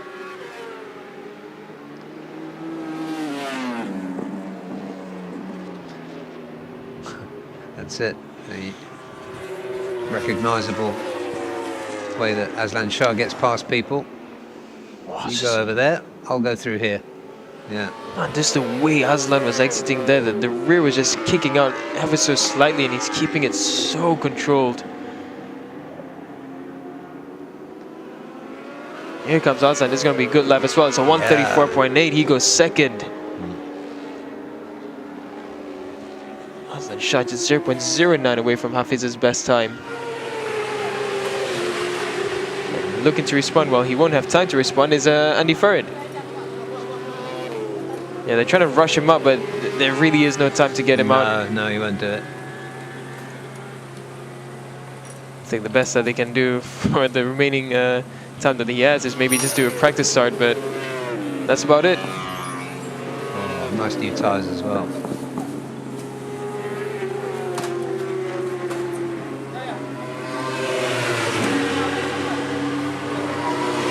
Well, I wouldn't worry too much because that was a really good session for him. He showed he had the pace that he's going to need tomorrow.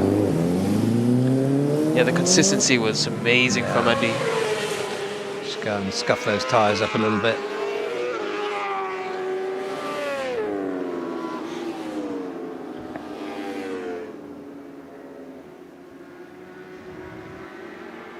So right now we don't have anyone on a hot lap. Hafiz Sharin not on a hot lap, neither is Aslan. Nakarin's on a decent lap actually. He's improved his Sector 1 time, Sector 2 not too bad, so look out for Nakarin. He might, well, it's more likely he will close the gap to Andy. Because right now Andy's about 0.6 ahead of Nakarin. Yeah. Soichiro here. Number 22, Yamaha Techni rider. Currently 5th. Although he's in the 136s, so he's going to need to improve that pace a bit. He's running medium front, soft rear.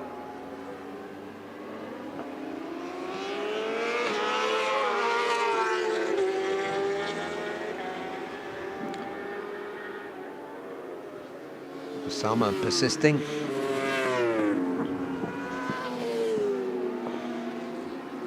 Which leg is it? He's injured? I can't remember. I think it was the right leg. It must be his right leg because, yeah, I think he'd be having more trouble with the gear change if it was the left. So I thought for a second that I saw rain coming down. Well, the checkered flag is out now, so if it's going to rain, so be it. Here comes Joey Joe. An improvement for Toyo Joe there on 145. Yeah, he's got a couple of flyers in. 145.7 being the best one, and that was the last time around. Lachlan Epis finished as well. P6. Low 136s for him. So decent session for the Australian.